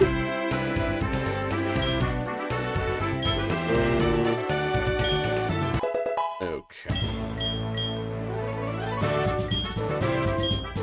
Honestly, because this takes a while, I'm going to speed it up. We are to that stage. Oh, Pursuit.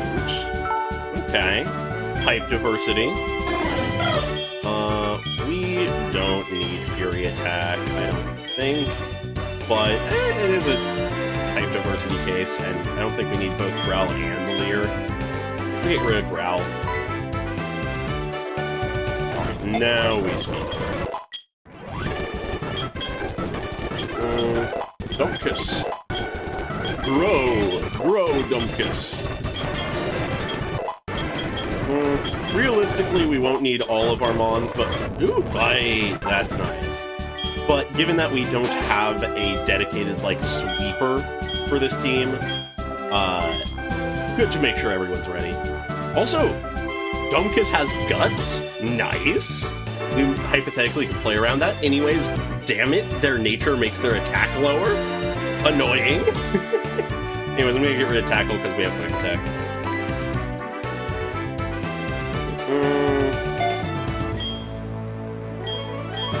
And that is that.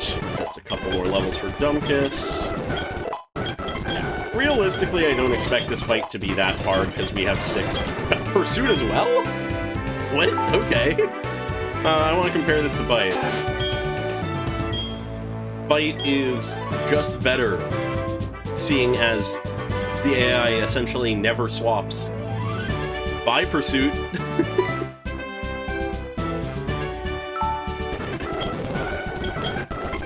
Alright, almost over-leveled Dumpkus, that would have been bad. But yeah, as I was saying, just, you know, we have 6 Mons, they have 2.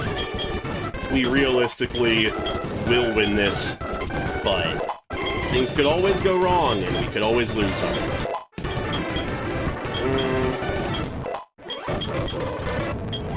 Fury Swipe's probably not going to bother with it, but... yeah, no, I don't care. I am not a Fury Swipes fan. Oh, god damn it. I guess we're not using Flurb! I think that's the first time I've over-leveled a Mon ever. Alright, time to go back and pick up the other guy. That was a mistake. Oopsie. Everybody gets pursued. Ah, yes, Curse, that move that will kill me. They have Hypnosis, Lick, Spite, and okay. Keep Lick because it's a stab move and it's the only damaging move they have. Spite is funny, but Mean Look hypothetically has some application for catching. Also, goddammit. Well, no, there are some physical things that Lilo can do hypothetically, I think. But also, why am I trying to get Curse? Curse is not something I want to take in a nutshell.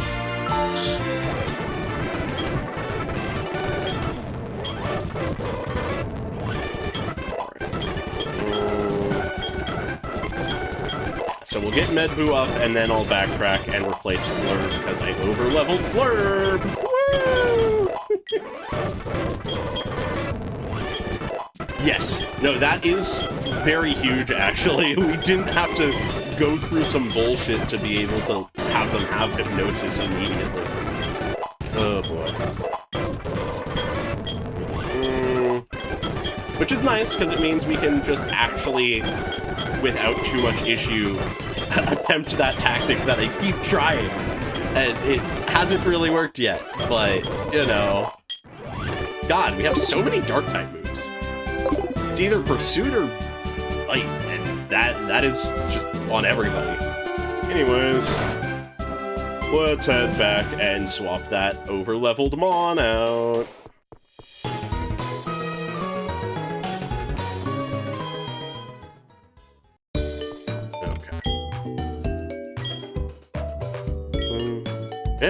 did not expect this to take this long to get to the first gym. I guess Gen 1 is just a lot faster in general, because there's just, less plot in general. But, yeah, I don't know. Just wild to think that, I don't know. I might be just misremembering, but I feel like by this point we were... Wait, I just healed us. I didn't swap. What am I doing? I was on autopilot. If I'm remembering correctly, I'm pretty sure in both of the runs of Fire Red and Leaf Green, we were already well past Gym 1 by this point in those runs. Not that it really matters, just means that it might take a little longer to get through this one. Not that I'm, like, needing to speedrun. This is a Nuzlocke, not a speedrun. But,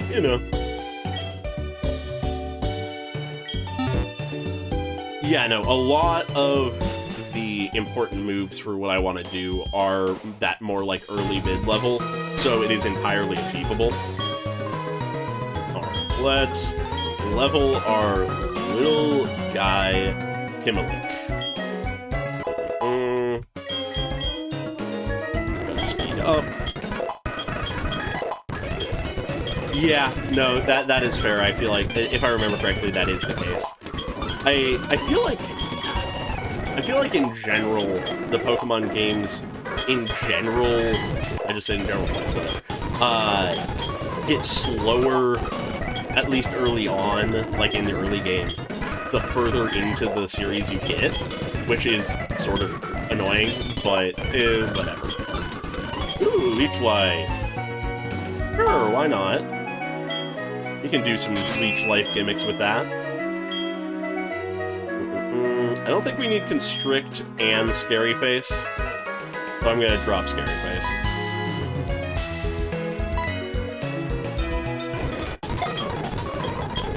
There we go. What level are they? One more. There we go. Everybody is leveled now.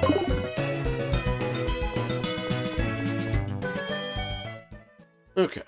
But yeah, no, very much so, if I'm remembering correctly, in Gen 2, the pacing just keeps ramping, even if it starts slow. Because by the time you're done with the Johto section, Kanto flies by. Alright, Kimalik is the last thing we want to send out if we can help it. Let's do Dumpkus. Let's bring Dumpkus out. Give Dumpkus some time in the sun. Hello, Faulkner. Prepare to be defeated.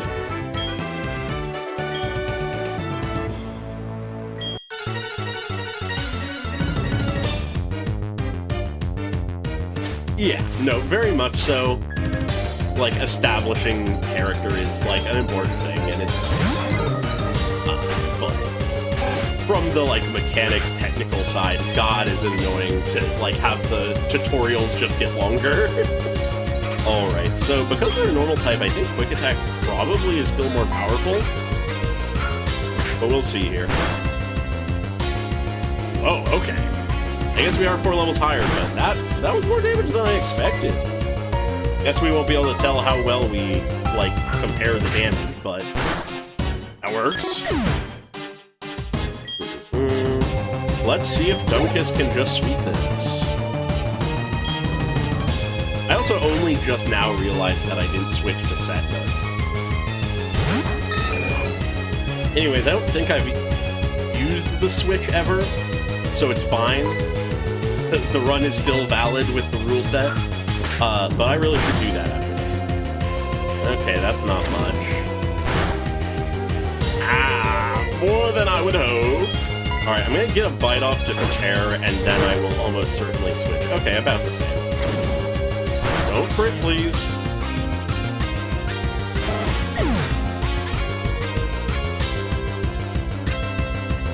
I had to say something. I had to say it. Dumpkus, you're joining Rumpkus in hell. Oh no. Okay.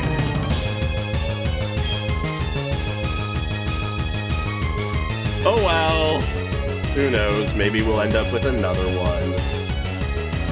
Okay. Let's have Simdo finish him off. The most murderous member of our team in the modern day will avenge the inheritor of... God damn it, they have Bruce. Will avenge the most murderous of our... Like, the inheritor of our most murderous intent from our early teams. God, that's not a lot of damage. God, that sucks that that was this early, though. They're gonna roost, man. Yeah, no, that sucks. Such an early loss, and realistically preventable. Could have played around the crit. I guess that's what they mean when they say you gotta play around the crit. Anyways, please tell me you don't just roost again. Okay, they didn't again, but they probably will in a moment. Anyways, I am going to play around the crit this time, and swap. Because they're just tackling, I'm gonna send Lilo out. Let's see what we can manage there. Oh, but we don't have a damaging move that isn't Ghost, do we? Lilo might just be useless here, other than Hypnosis. Yeah, let's spite him, just for the sake of it. We're gonna fuck this bird up.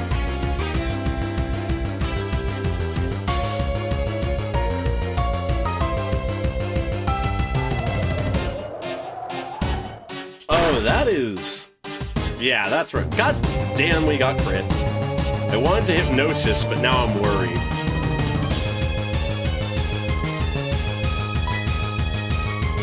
I don't think it does in this gen, but also... God damn it. Okay, so it does have a flying type move. Of course. Yeah, if it hits us, we die. I'd love to Hypnosis. I probably should have Hypnosis. But I'm going to be careful. I don't want to lose more than we have. Realistically, we can get a clean switch in later if we need to.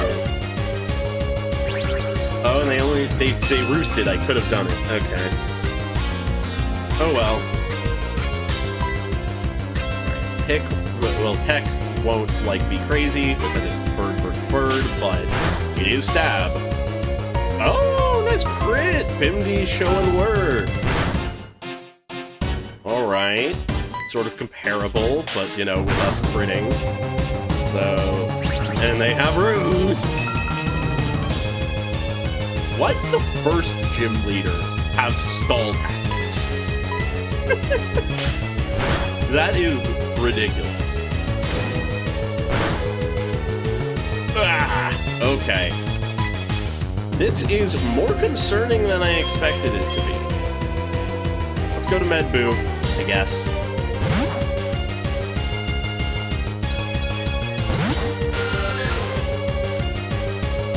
Gust. Let's see how much that hurts. Not that much, that's good. Let's Supersonic, because we're getting, honestly, into a bit of a desperate spot. We missed the Supersonic. Let's try again. That hurts more than I would hope. We miss another one. Come on, we gotta get this confused so that they'll maybe hit themselves. We missed 3 in a row. And they go faster than us. So Medboo is dead if I leave them in.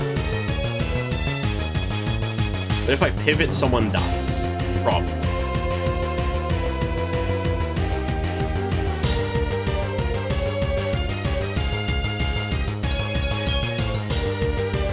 I'm gonna bank on them using Tackle rather than Gust. And then if I'm right, they use Tackle, good, and then I will trust in the Hypnosis. Because we outspeed, we hit the Hypnosis, good. I mean, it's not perfect accuracy, but Supersonic shouldn't miss 3 times. That much is absurd. So we have Hypnosis, we cannot hurt them currently. So we need to swap. Himmelic, will die if it wakes up, but this is also the only time Kimlik could shine.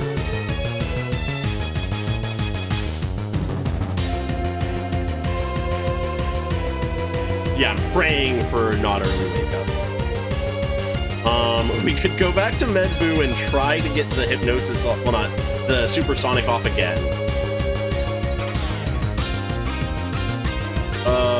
Let's see. Oh yeah, I forgot the actual check move button. Poison Sting, Leech Life, and Constrict. Poison Sting is 15, and can poison. That's bug type, so it's not going to be great. And that's 10, but can lower speed. And then obviously that's the status move. Yeah, no, Crobat is very big. Crobat would be very big if we could get it, so...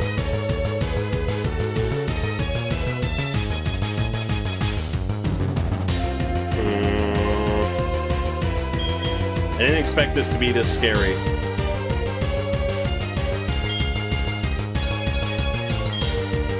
I'm gonna send Kimlik in, let them do as much as they can, and if they get one shot, they get one shot, but they'll do some stuff while the Johto is asleep. And worst case scenario, they end up a clean switch. Anyways, let's go for Constrict, because that'll slow them down, potentially giving us opportunity on the others. God, that does no damage. Anyways, Speed fell.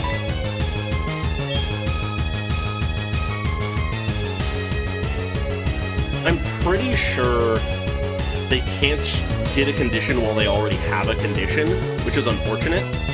So, I think I'm just going to keep constricting in... Oh, it woke up. And it used Gust immediately. I assume we get one... We don't get one shot! Wow! So we get the other Constrict off, do no damage, but we managed that. We don't... We might outspeed now? Either way, we're absolutely dead. Even with a Leech Life.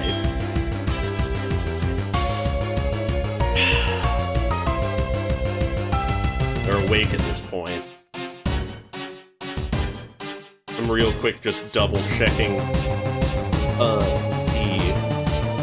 like, move, like, type, effectiveness chart, because I want to double-check that Bug is actually bad against flying, and not just that flying is good against Bug, because sometimes there will be weird things like that where it's really only one way, and Stab plus Leech Life would probably be our best bet for survival, but Poison Sting might get us the poison, so, you know, we're not in the greatest of spots. Let's see.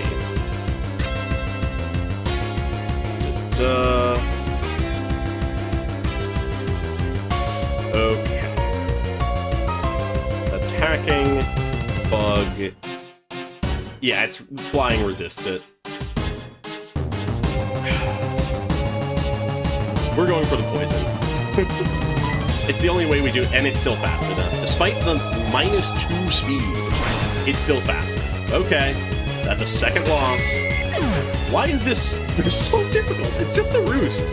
It's just all the roosts. So we are getting desperate at this point. We know Lilolo outspeeds, so I'm just going to pull Lilolo back in. Hypnosis again. We get the Hypnosis. Now we're back to where we were before. We did essentially nothing with that, but... yeah, like, the biggest thing he achieved was the speed reduction, which might save us. But we are in dire straits right now.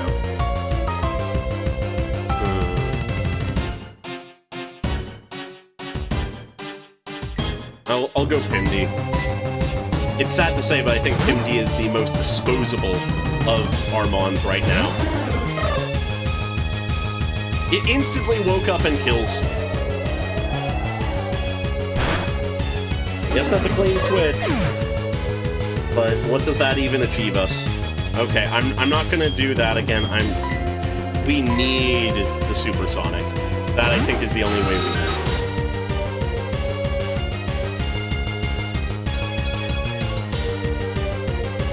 Yeah, recovery this early is insane.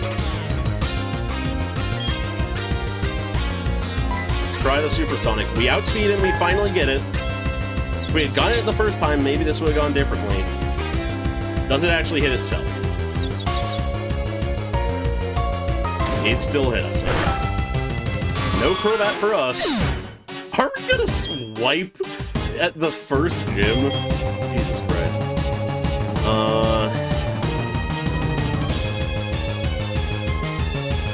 I think my best bet is Simdo and smoke screening, honestly. Like, I think this is the only way we... They have Deny. They have Deny. Of course they do. And they snapped out of the confusion already? And, okay, at least they wasted their turn. Well, something tells me we're losing. Because... like...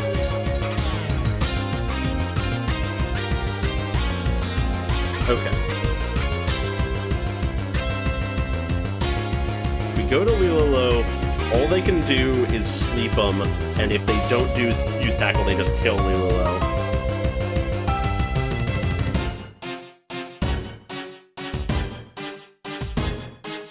And even if we get to Lililo and they get the hypnosis off on turn 1, they could just wake up turn 1 on the sleep, meaning that pivoting back to Simdo wouldn't matter.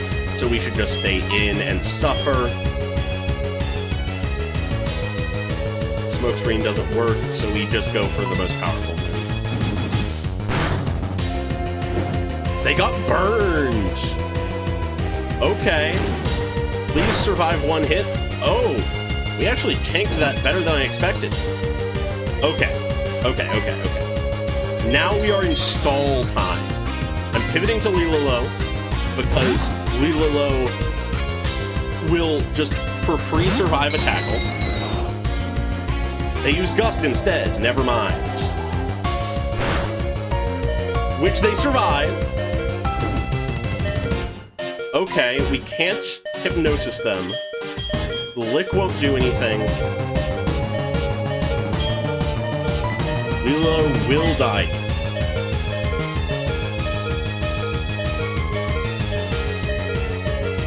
If I pivot, Simdo dies. I can't sleep them because they're burned.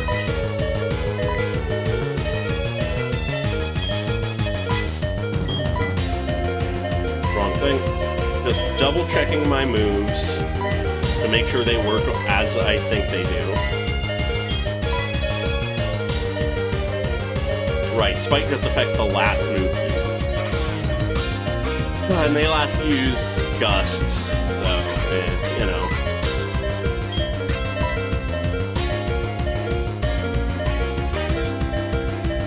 I would look if it did anything, but Spite is the only thing that does anything.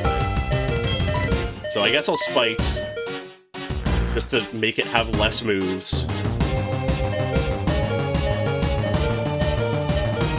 And then Gust's killing us.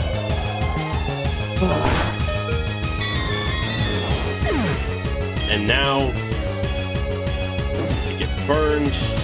And we just need to believe that Simdo can survive one more hit and, like, gets a crit or something.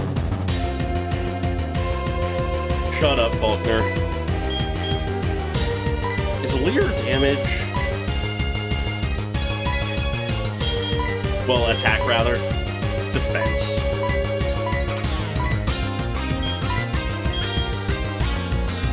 We outspeed. And we got Ember. We might crit. Not a crit, but if we survive this, we don't. They were one burn away. God, if they had tackled instead of gusting that one time, or if we had survived on 1 HP that one time, we would have been alive. Alright, run reset. God fucking damn it.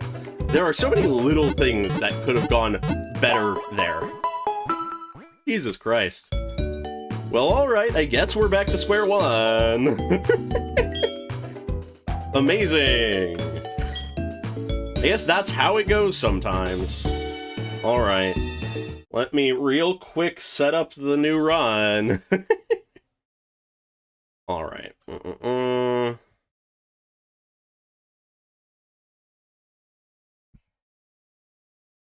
Let's get a little bit of music in the background while I'm doing this. God, that is annoying. Yeah, no, honestly, if I hadn't over-leveled just that one mon, if I hadn't over-leveled,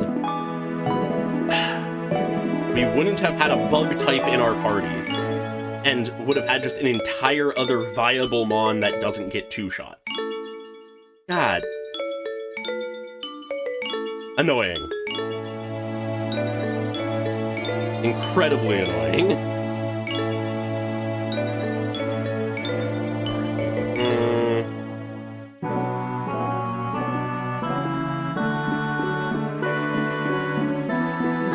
I guess we're speed running the beginning of the game. Means we're going to redo our starter, though. So maybe we'll end up with something different.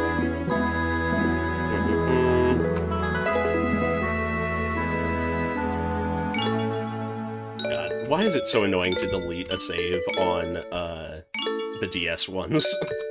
Why can't it just be you say new game and it deletes the old one?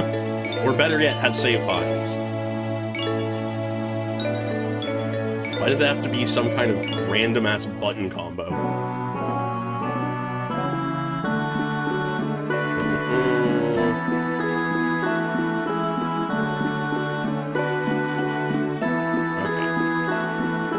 Well, that is the unfortunate thing of the very long beginning of the game, is that it's gonna be a minute until we get back. But if we just sort of speed run here, we should be fine. All right.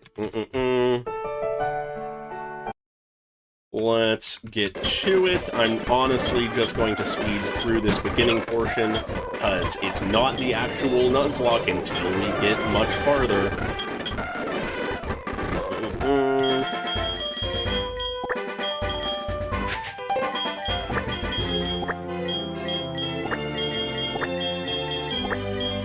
Alrighty, Sylvan.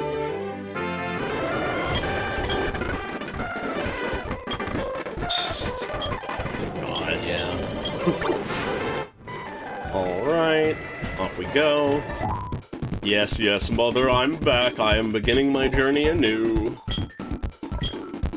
Well, that's demoralizing. But hey, on the upside, maybe Rumkus, like Incarnate, will make it further this time. God, there was so much bad luck in that. It's one thing to lose at, like, the Elite Four or something, but it's honestly just embarrassing losing at the first gym. That should not have been hard, but the fact that it just has Roost as a gym, like, the first gym, is absurd. Yeah.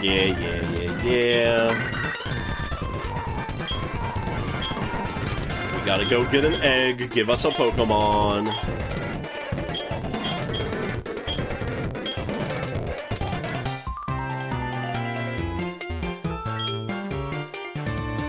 Oh god.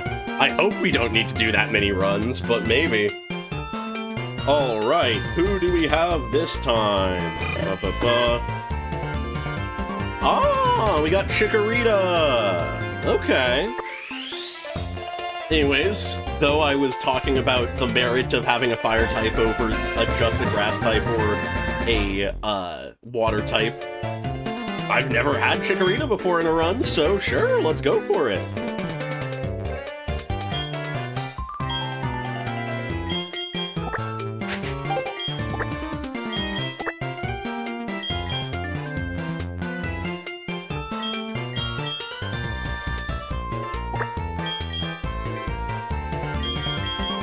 Flamoo. Alright, Clamu the Chikorita.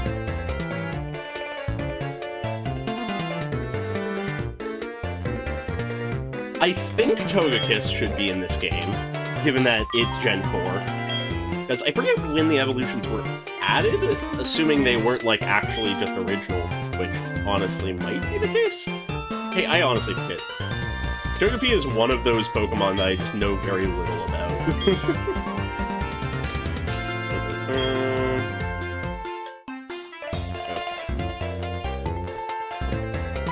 Anyways, I shouldn't bother looking that up right now, as I just want to get through the tutorial.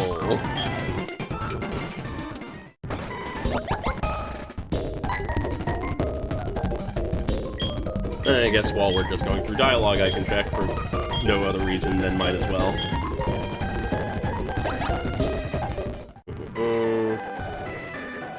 Togekiss was introduced in Gen 4. So, yes, they would be in this game, but they were... I forgot to talk to my mom. But they weren't prior to this game. So, yeah.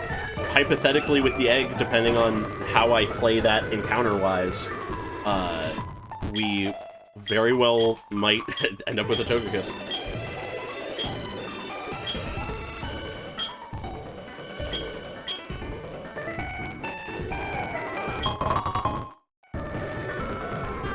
Yeah, okay, that makes sense. I really enjoy how the anime had those sort of, like, return episodes occasionally, where the old, like characters would come back and just be around for an episode. Real fun. Yeah, Professor Elm's given me his phone number. Alright. Chikorita, let's see what you can do. There's no real reason to fight anything right now, but might as well, I guess. Just Echo and Growl right now. Not too surprising. Anyways, we missed. Not a great sign. Clamu, you gotta do better than that. It doesn't help that our attack is getting lowered. This is not a good initial encounter.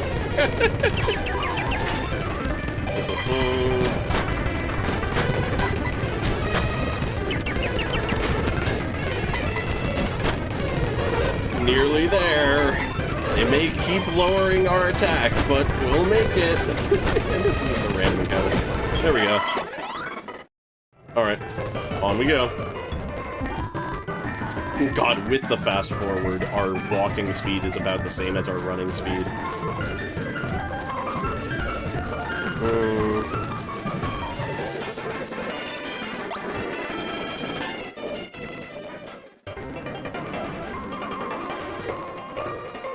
Aw, that's fun. I like that. I do very much appreciate that it sounds like the manga gives more actual character to a lot of the actual trainers. Because, obviously, as self-insert characters, they don't really have that in the games. Alright. Yeah, depending on how long it takes us to get back to the first gym, it is possible that I might, basically see if we can beat the first gym and then call it there. Just, like, depending on how long it takes us. Obviously, with a little bit of speed up, it should be a little bit quicker, but it took us about 2 hours to get there. So if it takes us even just an hour to get there, again, it'll be a good chunk of time. And I don't want to end earlier than we got, like, by the end of the last run, but yeah, no. That loss took a little bit of wind out of my sails. Alright. There we go. The old man tells us some stuff again. Which is nice, because it's the math.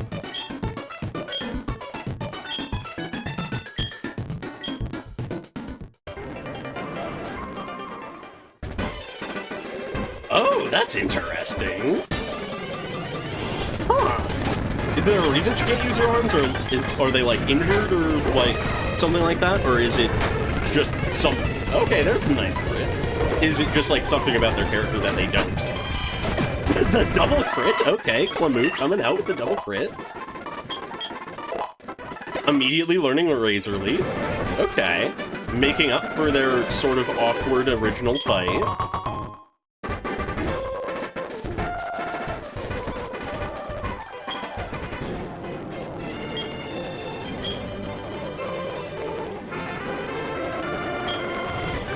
Interesting. Okay. Huh.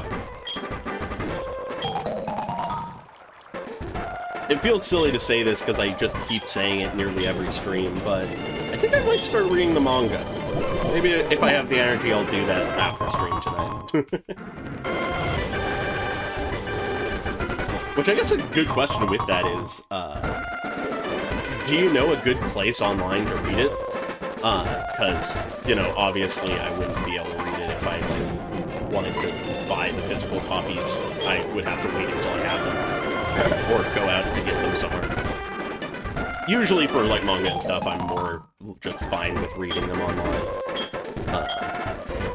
But realistically, I can find myself it. But if you have, like, somewhere that, like, you know of that is a good place to read it, then I'll just use that, probably.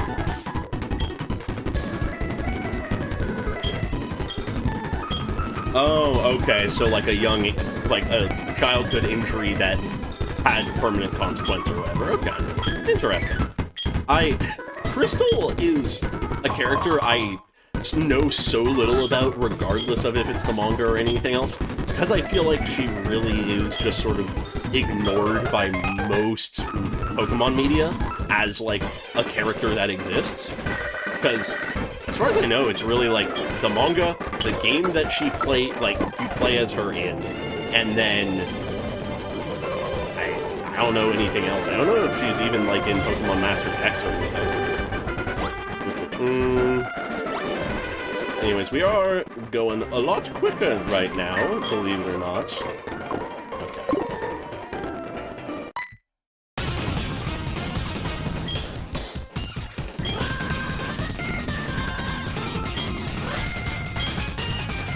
Oh, weird. Yeah, okay, not surprising that Manga Dex has a lot of it. That was probably going to be one of the first places I checked. But, you know, inevitably I know that with translation and stuff, like you mentioned, there can be all these nice, another crit. So, yeah, I don't know. I guess just for literally just the sake of the fact that inevitably during these streams is the main time I'd end up probably talking about the manga if I ended up reading it. Probably a good idea to read whatever the same translation that you did was. Okay. Alright, that's good to know. I guess I can keep that in mind just for, like, looking at what translation I end up reading. It will definitely fuck with me, though, because I'm used to usually, Blue being the, like, rival character.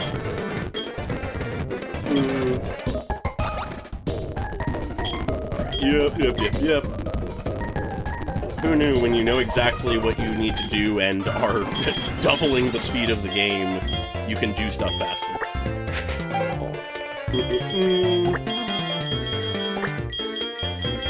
I do very much appreciate that, like, it's just a really minor thing, but I really enjoy and appreciate how naming your rival is actually something that happens in-game rather than, like, in the storyline, rather than it just being an arbitrary thing at the very beginning. I don't know why. Something about it I just enjoy.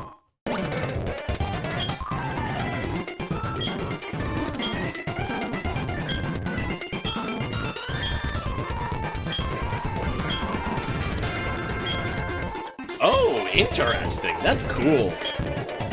Assumably they ended up having to drop that once the game stopped being like colors and stones, but for while it lasted, that's cool, actually. little character design aspects like that are some of my favorite touches. Even if they end up looking sort of weird, I really like the thought of, like, that kind of thing. Anyways, time to get a catching tutorial.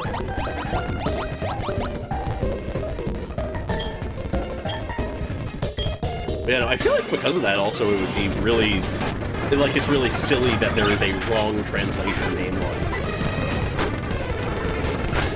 I also feel like it's weird that names are what would get incorrectly translated. Seeing as, like, though localization is a thing, obviously, names, generally speaking, are harder to mistranslate, I feel like. Unless they are entirely localized names, which I guess, usually Pokemon, the names are more, like, localized than not. Given that, like, Ash is Satoshi for the anime. Which I guess might be the case for the, like, manga as well. Anyways, this should be our first encounter, so Hoot Hoot is the encounter. I'm being careful and not using Razor Leaf, just to be careful. God, that strikes, the, like, eye color thing really strikes at one of my personal favorite aesthetic things, which is colorful eyes. I don't know why, but colorful eyes, like distinctive eyes, are one of my favorite things. It's probably why I enjoy, like, the character designs of Hoyoverse games so much, because they always do cool shit with the eyes. But yeah, no, eye color shenaniganry is always fun for me. Alright, what to name a Hoot Hoot?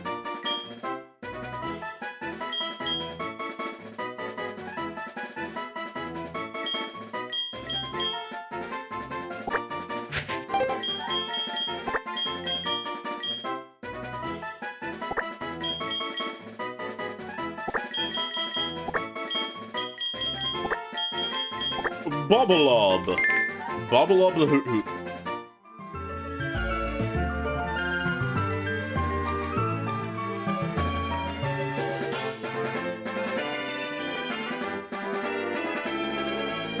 Huh. Yeah, no, that... honestly, classic Viz moment. Like, sure, matching with the games, I guess that's a reason, but if the plot of the story has their names being a relevant thing, you're just damaging the story. God. I honestly am just gonna run from this fight and keep moving. Want to keep pace. Let's go up here and catch this encounter.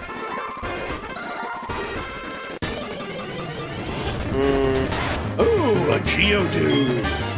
That is honestly huge for Falcon. Because though it's going to be annoying as all hell to catch this thing, just HP-wise. Oh, and actually sort of scary, maybe. It's only doing 2 damage. If we can catch this Geodude and it knows a Rock-type move by the time of Faulkner's Gym, we can just chuck a rock at a bird. Yeah, Who Wants a Jelly Donut is a classic. That's more in the... I don't think it was 4Kids that did the Pokemon dub, but that is very 4Kids coded in that sense. Come on, just get in the ball. I want to just be done with this and get ya. There we go. Good catch. Yes, no, that is a very nice thing. I was literally actually just thinking about the fact that though it would be good to have a Zubat in the long run, getting a Geodude in the cave would be nice, but getting it here just means we're good. Alrighty. Continuing with all of my Geodudes having weird-ass names that are hard to pronounce.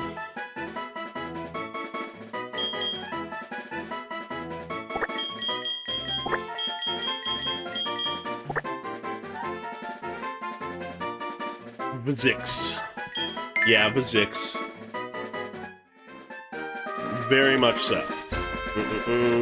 Best of both worlds is absolutely the right way to put it. Alright, and also the nice thing is, because I basically didn't hurt it in the process of catching it, we can just immediately use it here because it's our tankiest boy.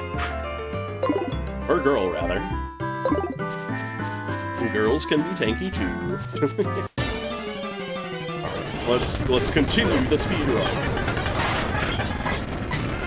A level 2 versus a level 3. Who will win? Maybe it's the one resistant to normal powers.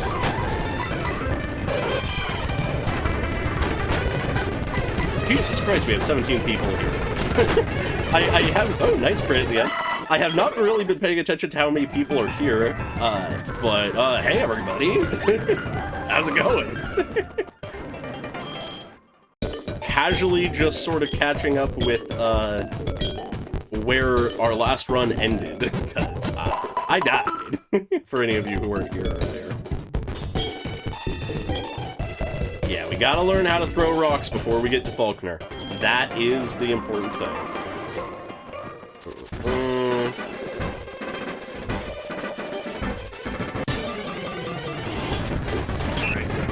Oh, and this is a new encounter, so, Spinnerack. Okay. One-shot the Zix, please. That is definitely not one-shotting, okay.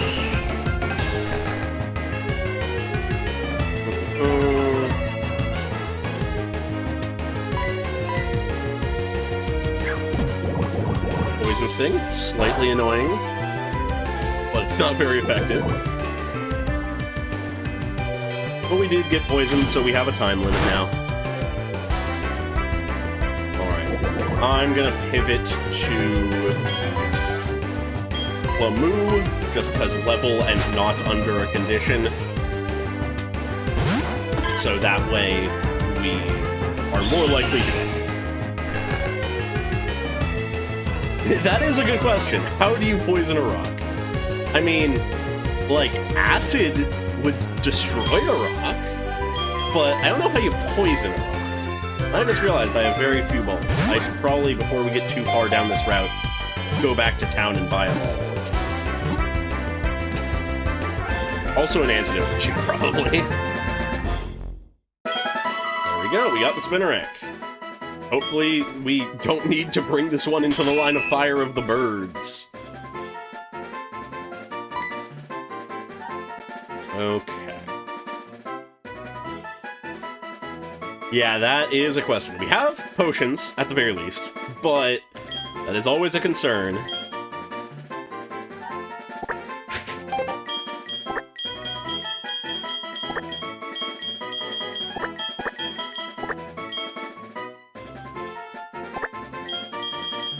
Plindico. There we go. Alright, how much health do we have? 13 gross. Do we have an antidote on us? Did we just, like, happen to pick one up? Yes, we did. Gonna use it immediately and then buy another one once we're back to town. Just keep it simple. Yes, early game poison is scary.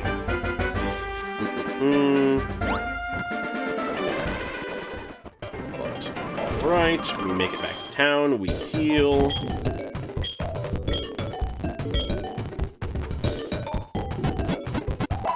And then we pick up some Pokeballs and an antidote or two, because we do not want to be in that scenario without an antidote.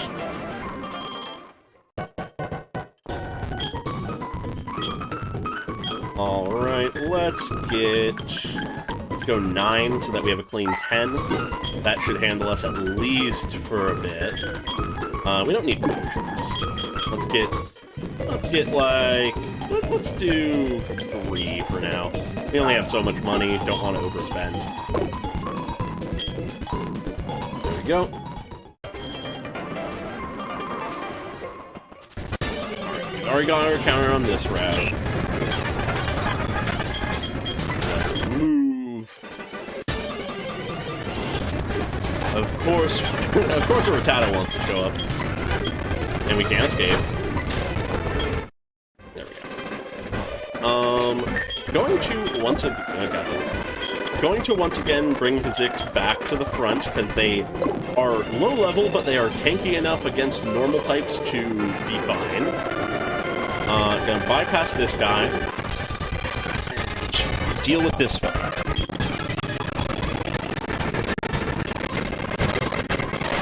I think certain Mons learn Headbutt naturally, but, you know, obviously there's only so many that do. I forget how early we're able to get Headbutt as a TM or something. I feel like it's not that long. Actually, it might not be a TM, it might be a move to early. I think that might be what it is. Because I think I might actually be having a bit of a brain blast in remembering where it is. I think it might be in Ilex Forest. So after the second gym.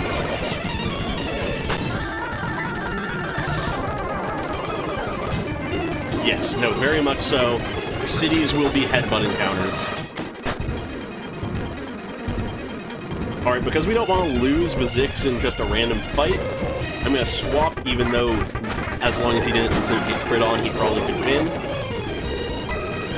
And let's Razor Leaf this thing to oblivion. Crit. I guess a high crit chance. Ah, Mudsport. That's sort of useless. Alright, for the sake of not backtracking, I am just going to use one of the 6 potions we have.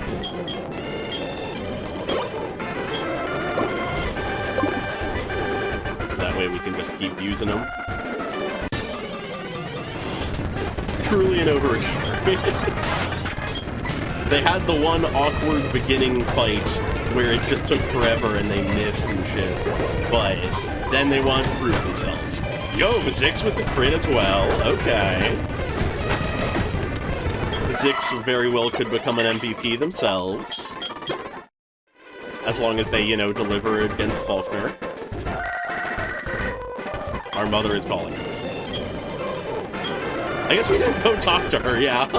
Don't save my money. I guess we didn't talk to her. Alright. Have a Mon that, like, is actually good for catching things? Not really. Not really. Not really. Not really. In which case, we'll just go with the Kha'Zix, because they are our tankiest boy and don't have heavy hitting moves yet. We already have a Hoop Hoop, so no. Of course they make us... We can't escape still. Can't escape still. We finally get away.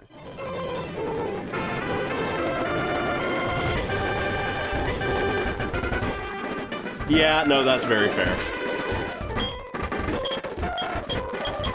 I am not the best at remembering what my own Pokemon's genders are either. Yo, Rattata! The return. Alright, don't one-shot. I don't think it will, but don't one-shot. Oh yeah, no. You can tackle a couple more times. I'm just gonna be safe, because we could always crit. Just gonna start throwing balls now. There we go! Alright. What will this one be?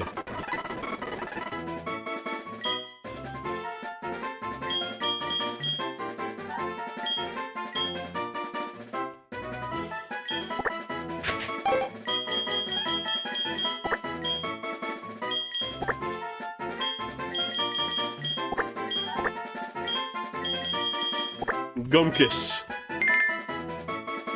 Gumkus will lead us to victory. Alright, and in that case, Kha'Zix is still asleep, so we will continue to catch as is. So, I don't know if there's any other options in this cave other than Zubat, but we'll be getting a Zubat probably. Oh, actually, based on just that image having a Dunsparce in the very side corner, possible that it's a Dunsparce, I guess? Alright. Nope, we already have a Geodude.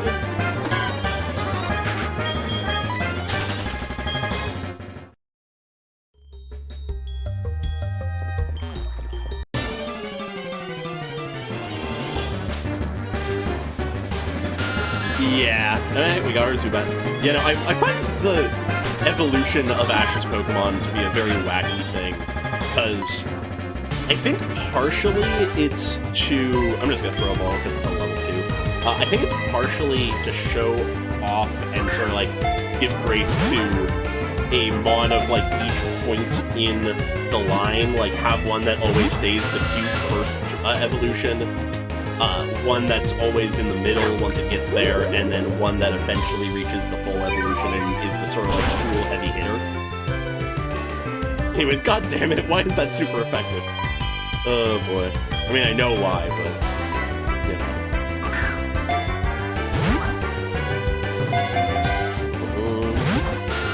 The Zubat is being annoying. I'm gonna have to swap.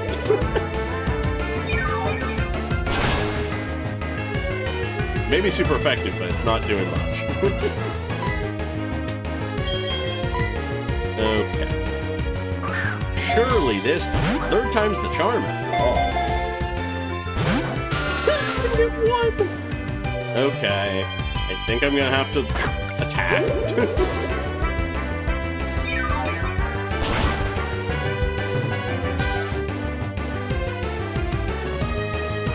Yeah.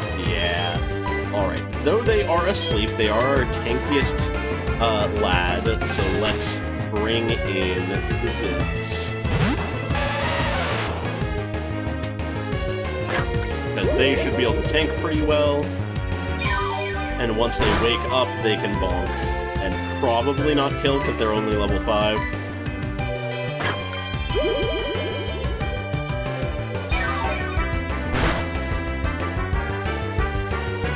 I'm honestly gonna speed this up while we're just waiting until I wake up.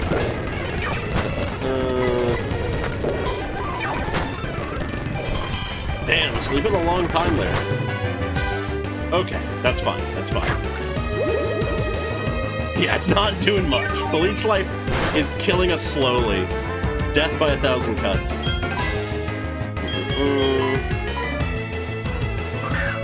Do we get it this time? Actually, shaking this time, at least. There we go. Finally. One hit was all that it took. We got Zubat now, so we actually have a pretty solid little group now. Nothing too bad.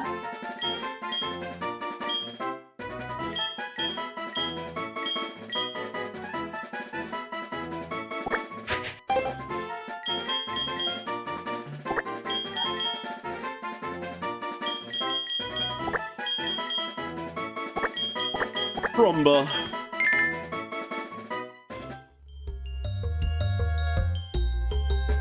Oh yeah, no, she is going to be a difficult one. Gonna need that friendship up.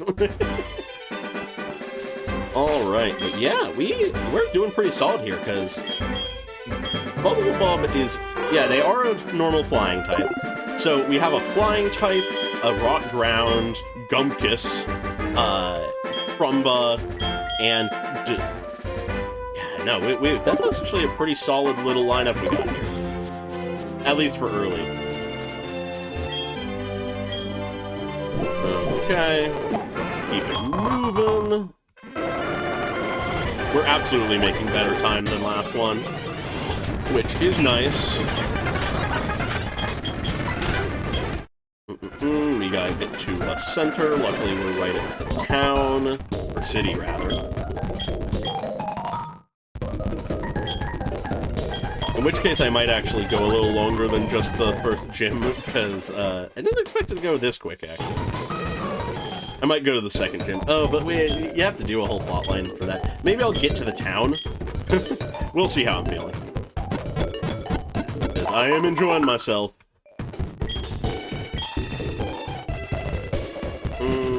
Even with the sort of deflating feeling of the loss. Anyways, to Bellsprout Tower for probably a Ghastly. Well, it's guaranteed a Ghastly, because the other option is, Rattata, and we already have one of those. So, in that case, though, let's bring, no, let's not bring Vizix forward, because, attacking is not a thing we can do, seeing as they are ghosts. And we don't have many non-normal type moves at this point.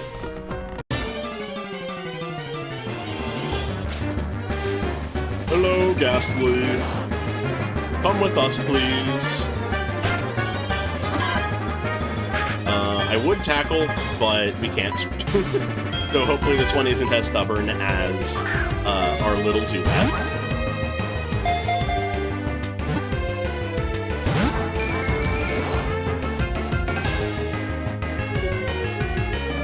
Yeah, unfortunately the can't reach you works both ways for most of our mons right now, on us reaching them, but, you know, if necessary we can swap to that.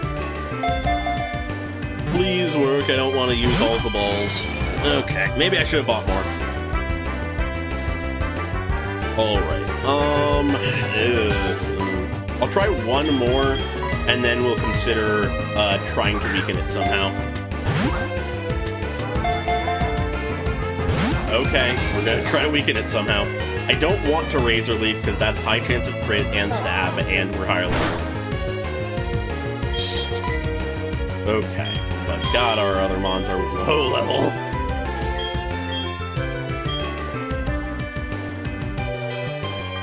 Yeah, but it could crit easily, which is scary. I don't want to lose our mons, but also this Ghastly has, like, no actual damage to their name, I don't think. But let's see. Yeah, no, just normal moves. Really low level. Low level. No moves that can do damage. No moves that can do damage. Okay. This is a bit silly. Wrong thing. Let's see. Do we have someone that can lower attack? Because if we can... Yeah, let's... I'm being so honest here, just for safety purposes, so that we don't lose a mon while trying to get one. I'm just gonna fucking growl at this thing until it can do nothing. I think Lick is physical.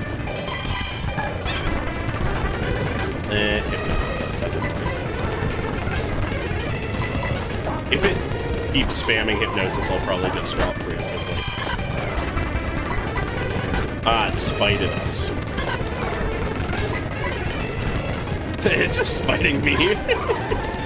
But I'm basically doing this so that we can send out a level... the paralysis is annoying. So that we can send out a level 2 Mon against a level 5 one and be fine. Oh, its attack won't go any lower. We're already there. Okay. Let's send in Crumbo because they can heal themselves.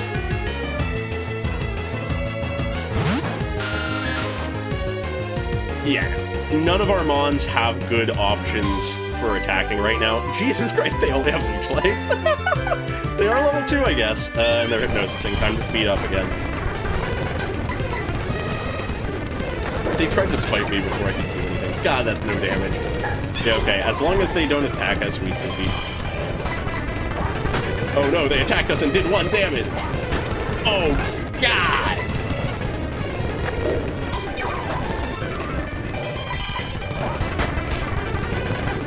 Yeah, that is certainly a possibility. Well, also because they have Hypnosis, they can catch via Hypnosis.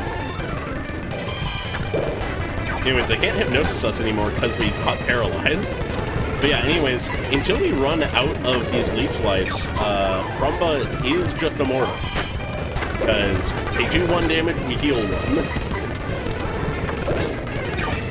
Helps that they're also just wasting their turns. This is a painful way to catch a Pokemon. But I do not want to risk anything if I can help it. Alright, once we use this one, I'll pivot back to a Mon that actually is higher level. Because Clamou is paralyzed, I'm gonna go to Vizix. Alright, hopefully that damage... Okay, we're paralyzed as well. Hopefully that damage is enough this one fails, I'll go back to Clemove because they're our highest level. Truly a battle of attrition. Alright, the damage was all that was needed. There we go. What to name this ghost? This stubborn-ass ghost.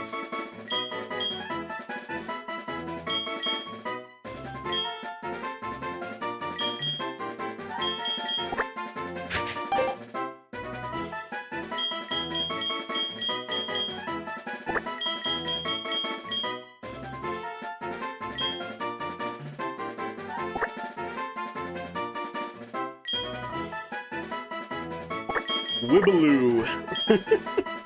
Wibbaloo the Ghastly. Alrighty. We are paralyzed to all hell.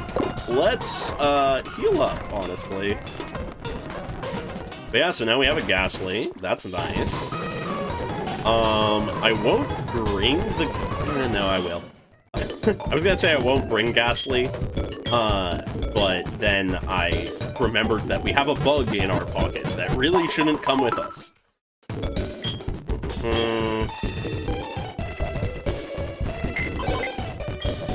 Okay. At the very least, even if they can't injure any of Falconer's Pokemon, they at least can be a semi-safe hit.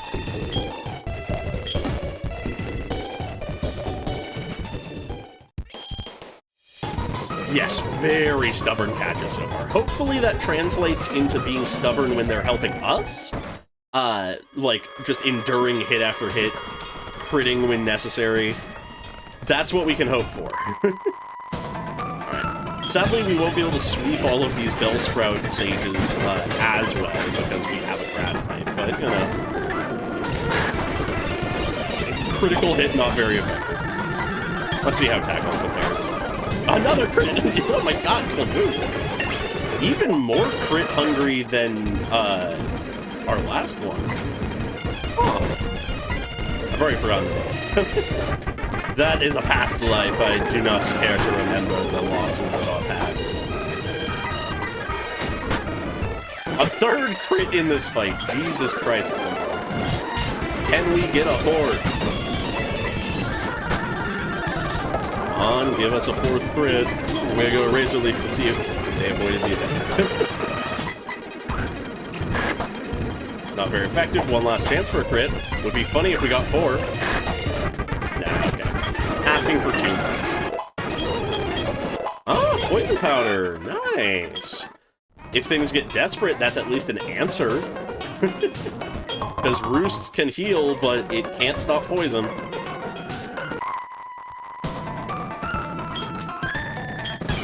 Alright, another random ass Bellsprout fight. Honestly, we don't have, like, a great answer against Grass right now. No, we have a bird. What am I saying? We may not have good moves yet, but... What am I doing? I need to get off of Swift. But... until that bird knows a Flying-type move, it doesn't actually happen. Of course, we missed the tackle. There we go. There we go. Up to level 10. Nice, nice. Up the ladder. Yo, an X accuracy. Crazy. Free money. Alright, and then time for a few more mandatory fights. Okay. Only one. Oh god, it's 6th level. Yeah, we just tackled.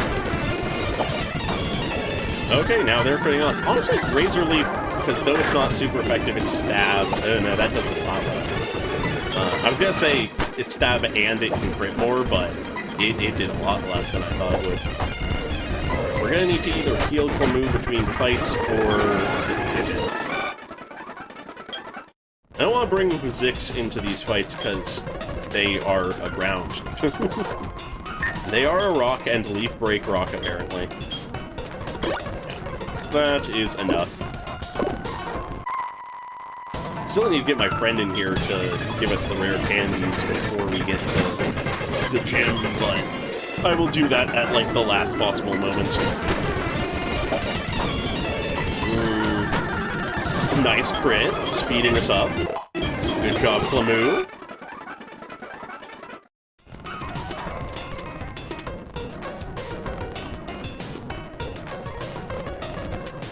Yeah, I mean, like, technically we had Peck on Pimdy, but, I mean, bird versus bird, flying versus flying doesn't do much, but Roost is insane. And obviously, this run, we don't at least currently have any flying-type moves. I would imagine that by the time we've leveled them for Falconer, they will, but who knows. We really only have the one online Mon, but it's fine. Surely we don't lose to this guy.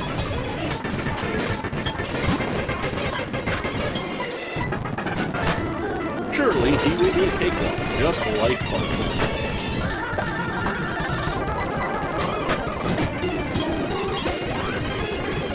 Right, a hoop, would you say? A razor leaf.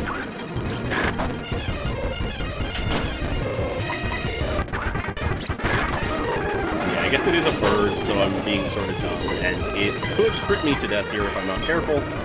So, you may not have a rock right now to throw, Physics, but get to tackle. Anyways, this is scary for just the level difference. I think I was being slightly foolish. Worrying. Wake up, my guy. Or girl. We need physics. They're pecking, so they can hit with Lou. Let's get Gunkus in here. I made a slight mistake. Ow. Let's hope Quick Attack doesn't have damage. It didn't. They hypnosis! Thank fucking God. Moves 12, wants to learn Synthesis. Okay, what does Synthesis do? Restores HP! We have a restorative move! Hell yeah, let's get rid of Growl. I did not know that Clemu could learn Synthesis. Huh. Alright, yeah, Bellsprout. As much as I want to abuse that we're in Switch mode right now, I've said that set mode is what I'm doing, so... Oh, so that was their ace before. Okay, that's good. Presumably we can take at least one hit on Gunkus, especially if they grow. Okay. They're doing grass, so presumably Clemu can survive one, and Clemu is our highest level, so they can take it. Oh my god, 1 damage! Okay. Let's Synthesis just to get ourselves up, see how much it heals. That is nice! Like, Clemu is not a great one to bring to the fight, but Synthesis is nice. Alright, there we go.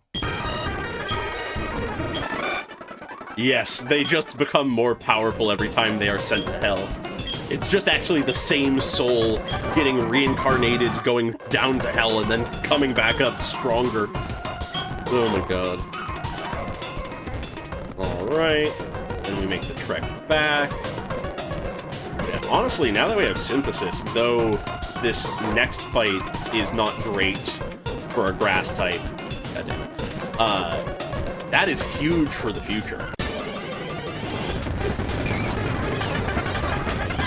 Yeah, no, the fact that Clemu has Poison Powder and Synthesis is stupid. Oh my god, maybe I wasn't giving enough credit to Chikorita. To learn Poison Powder and Synthesis early level, that's impressive. Alright. Handing him over. And now, it is time. Okay. So, we only have so many Mons, so it's not like I can replace Clemu for safety reasons, unless...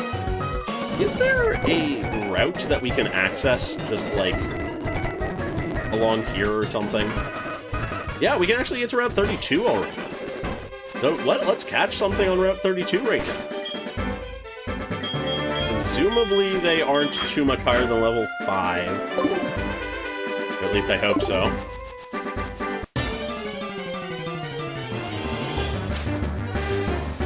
A Bellsprout, okay. Get ready to be boxed forever, little guy or girl. Hypnosis. We missed. It's 1 level higher than us. Let's see how much damage it does. 4. Not very effective, that's good. We miss another Hypnosis. There it is.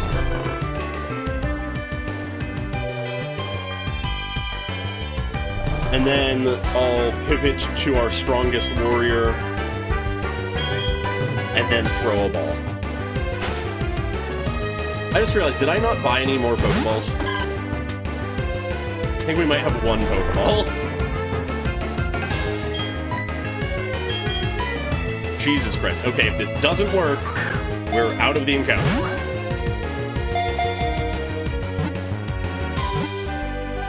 Come on. Oh, okay, good. We had literally 1 ball. Oh, scary. Anyways, yeah, like I said, time to get boxed forever. Or at least as long as our starter lives. Okay.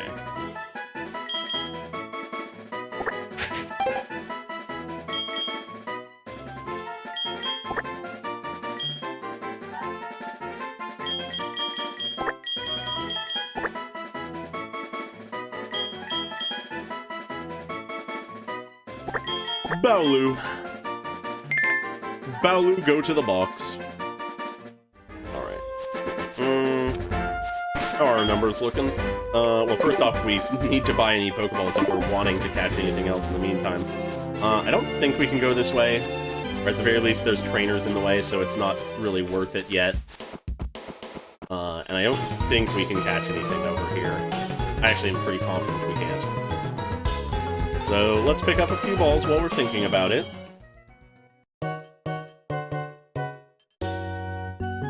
Oh my god, yeah. Fucking Jezebel. Alright, let's grab like 10. That should be enough until we like need to restock again. Plus that's most of our money. Oh, Premier Ball because we bought 10 Pokeballs. Nice. Forgot that was a thing. Alright. To the gym we go.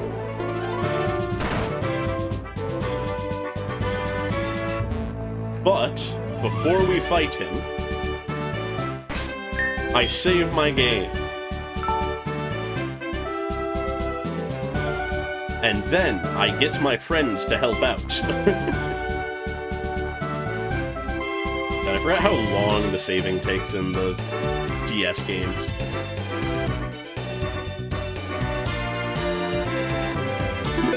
I think I will leave it here after we beat Faulkner or lose to Faulkner again. Hopefully not that one. Just because though I could hypothetically keep going, it will be a decent stopping point and also brain. And also I am already feeling my throat sort of wear out a little bit. Which, though it's not the biggest deal and I could keep going, might as well take the stopping point. Also, I've been trying to get to bed earlier, because I don't really do that often, and it has definitely made me more tired over the last, like, several days. Who knew going to bed at, like, 2 a.m. for a week straight will fuck up your energy in the day? Da-da-da.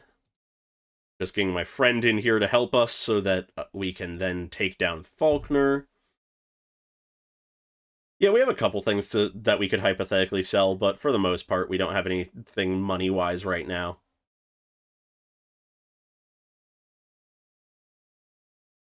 Yeah, no, partially because I've been tired, and also I've just been busy. I haven't recorded nearly as much as I've wanted to, but I definitely have more recording that I want to do. Like, I have things to catch up on, like I've mentioned in some of my posts. There are things I really, like, ought to get to recording in the next couple days, and get out as soon as I can. So, the less I damage my voice, the better. Not that I think I really have hurt my voice. I don't think I have that flimsy of a throat or vocal cord or whatever you want to call it. But better safe than sorry, you know. I've been drinking plenty of water, which is a good thing to do. You should do that if you haven't recently. But drinking water can only do so much. At a certain point, you just gotta stop talking.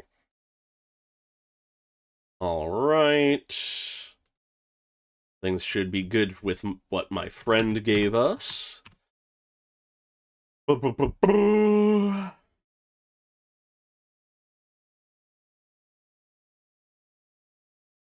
Alright.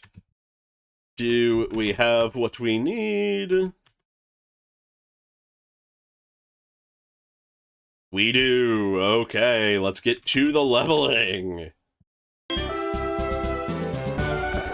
Alright. I did not heal. I'll just use a potion. I do not want to bother walking back. Yeah, I really gotta get to the Lord of Mysteries recording, because I am interested in what the series is. It's just I want to make sure I'm prioritizing certain things, and I want to make sure I have Apothecary Diaries out before I really get started on that. Which I think I mentioned it before. I have recorded. I just need to edit. There were some technical difficulties with the recording, which is annoying, but it isn't an issue really. It just means that editing is going to be a little bit longer. But I'm hoping. I wasn't paying attention, and Wibloo is now over-leveled. I've done it again. Okay, I guess I am going back to the center to get us a bug. Alright, at least we have something else that can hypnosis. I need to be paying more attention. But, anyways, I'm not, don't expect this. Good, they have a flank type move. Don't expect this because, you know, who knows what my schedule is going to actually result in, how much energy I'll have, that kind of thing. But I'm hoping to get the Apothecary Diaries video out tomorrow at some point. And if I have the time, I'll start recording Lord of Mysteries as well. But either way, I'm trying to sort of buckle down and get to that. Sort of as much as I can, without, burning myself out in the process. Alright, we are at level 13 with Bobbleabob. So we need to be careful not to level them further. A special normal type move, okay.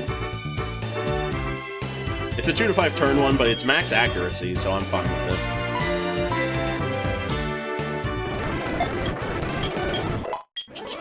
Alright, not Bobbleabob, but the Zix. The real one we need to make sure we don't overlap.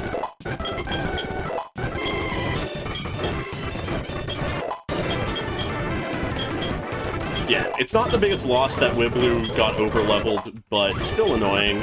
Rock Throw! Perfect! That is very nice. Rock Polish God. Okay, not great accuracy, but good power. Raising speed is nice, but Mudsport is useless. I do not care about Mudsport. Alright, let's get the last 2 levels on the Zix. And then let's be extra careful to not overlevel them. And Clamou is also now at max, so let's be extra careful to not overlevel them. Gumkus, go up in level.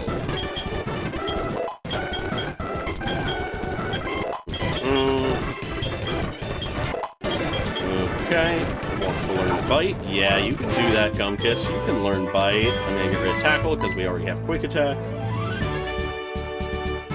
Yeah, no, Mud Sport on ground types is very silly. Like, why? Why bother? Like, sure, hypothetically, you could do, like, a ton of, like, pivoting and stuff, but why? Pursuit. If I remember correctly, Pursuit is just worse bite, right? Outside of, like, the double damage bit. Yeah. Alright, Crumba.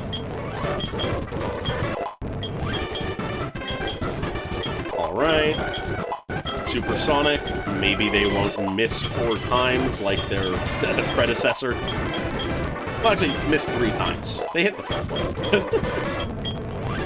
But then it did nothing, and immediately the Pidgeotto broke out of the confusion. So it's not like it really meant anything. Alright. Now, just for posterity, because even if we probably will sweep with the Zix, we want to make sure that we actually are legally using all the Pokemon we have, rather than bringing them on that is over-leveled even if we don't touch them. So we run back to the center to get a little bug. A bug that will die instantly in all likelihood, but who knows? We'll see what happens.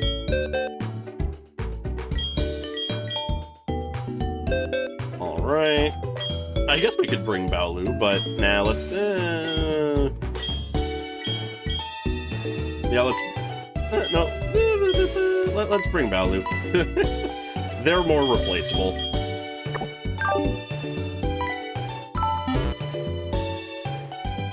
Alright, and now we just need to make sure they're at level so that they're not truly useless.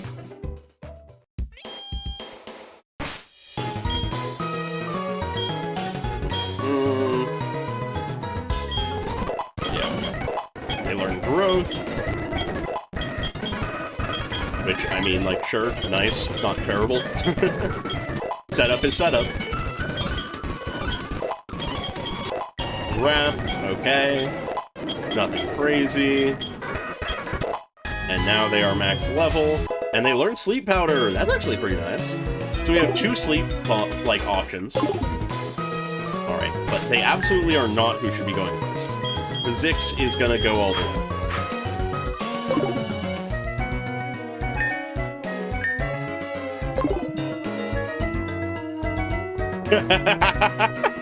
Oh my god, yeah. I suppose I did immediately turn back on that statement. Egg on my face, I suppose. Watch. Baolu is going to be the one who saves us in the end somehow. Alright, let's chuck a rock at some birds. We're back, Falconer. You son of a bitch. Pidgey should go down instantly, assuming we hit the rock throw. It goes before us, but we take 1 damage. I guess it could be worth a while rock polishing, but if we one-shot, it doesn't really matter.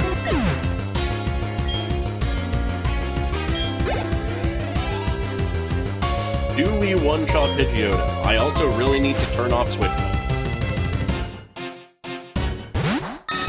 I think we'll one-shot, but it is stab super effective, and we didn't have that before. And it's 50 power, which ain't bad.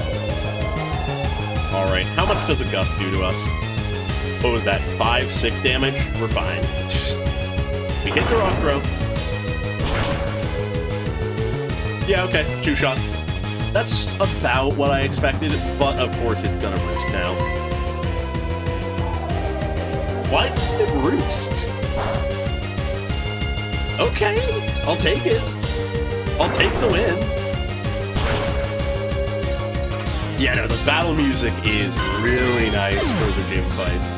But anyways, that's the fucking Vizix sweep. Alright, cool. I'll take it. God, what even is the statistic of missing 10 rock throws in a row? I don't even want to think about that. But there we go. Second try, we beat the first gym. Yeah! Professional Nuzlocker. Definitely. I know what I'm doing. I don't think I would consider myself a professional Nuzlocker. I am a casual Nuzlocker who is just, you know, doing it on a YouTube channel for people to see. I would not consider that professional. Maybe someday.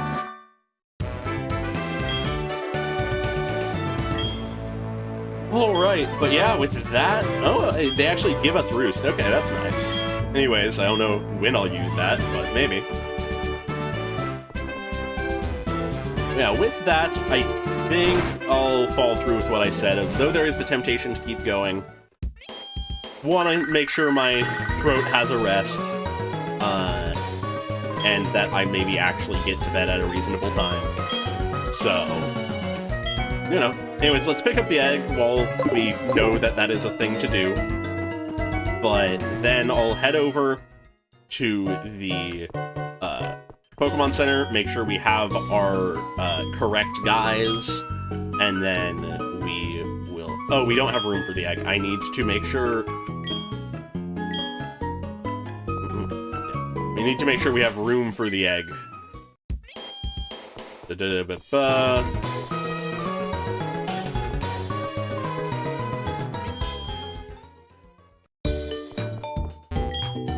I'm honestly not sure what the best way to handle the egg is as, like, an encounter. Like, is it... I should look up what, like, the general consensus on that is. Is it, like, counted as a gift encounter that is just for the, like, route that it hatches on? In which case it would be best to do it just, like, in a random town or something? I don't know. That's sort of, like, my best guess, other than just, like, saying we don't get it. Yeah, between Ghastly and an eventual Crobat and a Geodude, Rumpus is Eternal. we got some nice options here. And Clemu already doing better work than I thought. Alright, we're gonna bring them back, but first we need to pick up the... Alright.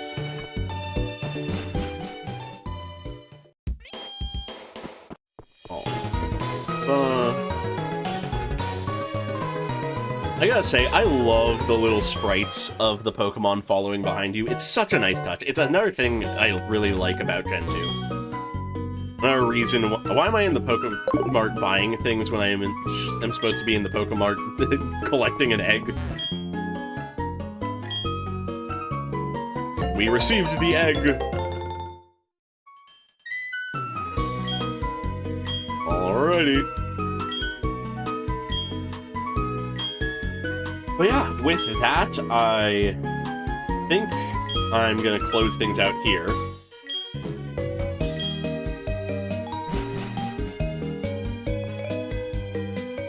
That's fair. That's a very good point.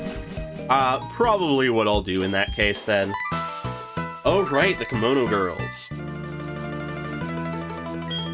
That egg! My.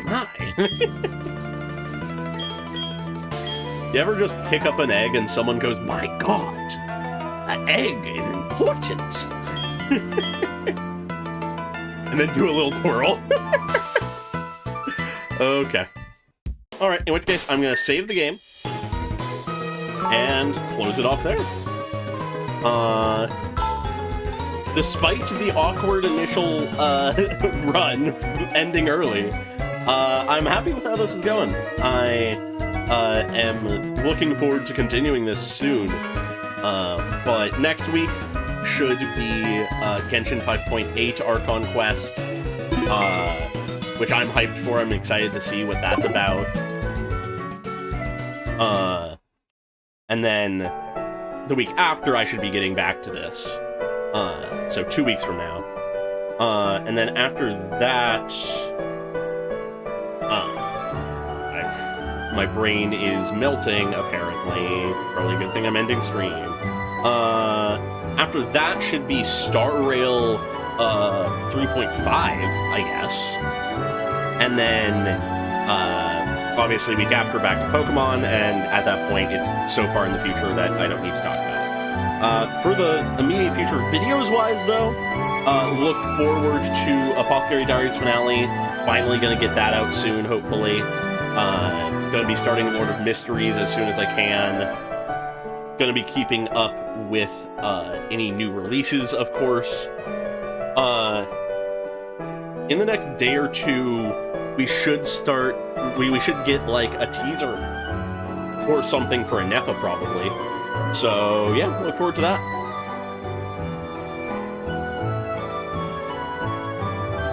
Yeah, no, the 3 Archon quests in a row is something I not at all expected. I did not think we would be getting a full Archon quest for a NEPA, but I am really happy that we are. Thinking about it, given that the event story is permanent, I might consider streaming that as well. I think it will really depend on what from the trailer is actually from the Archon quest versus the event quest, because if the like major stuff is all in the Archon quest, then I probably won't worry about it. But if the Meritavari stuff really is part of the event quest, which it sort of seems like it might be, then that is a reason, I think, to maybe stream it. I don't know, maybe just sort of like sending that out as a possibility. Won't be the first thing I stream, I'll do the Archon quest first, but I might, like, in my announcement for the Archon quest stream, sort of like ask if people want to see that.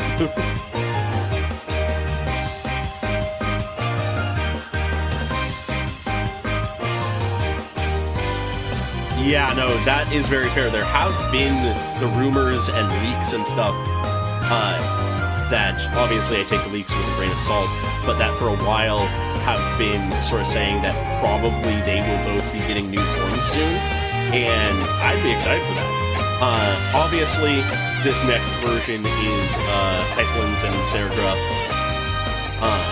but I could see both of them, their new forms, being the next version after, like, for our next marketing, which, crazy if they're in the same version, and painful to my wallet, I'd say, as if I spend money on that. But yeah. With that, though, I think I will leave it here. I'm not gonna drag it out any further. Hope to see you all in any of my future streams and in the comment section of my future videos, I guess. See ya!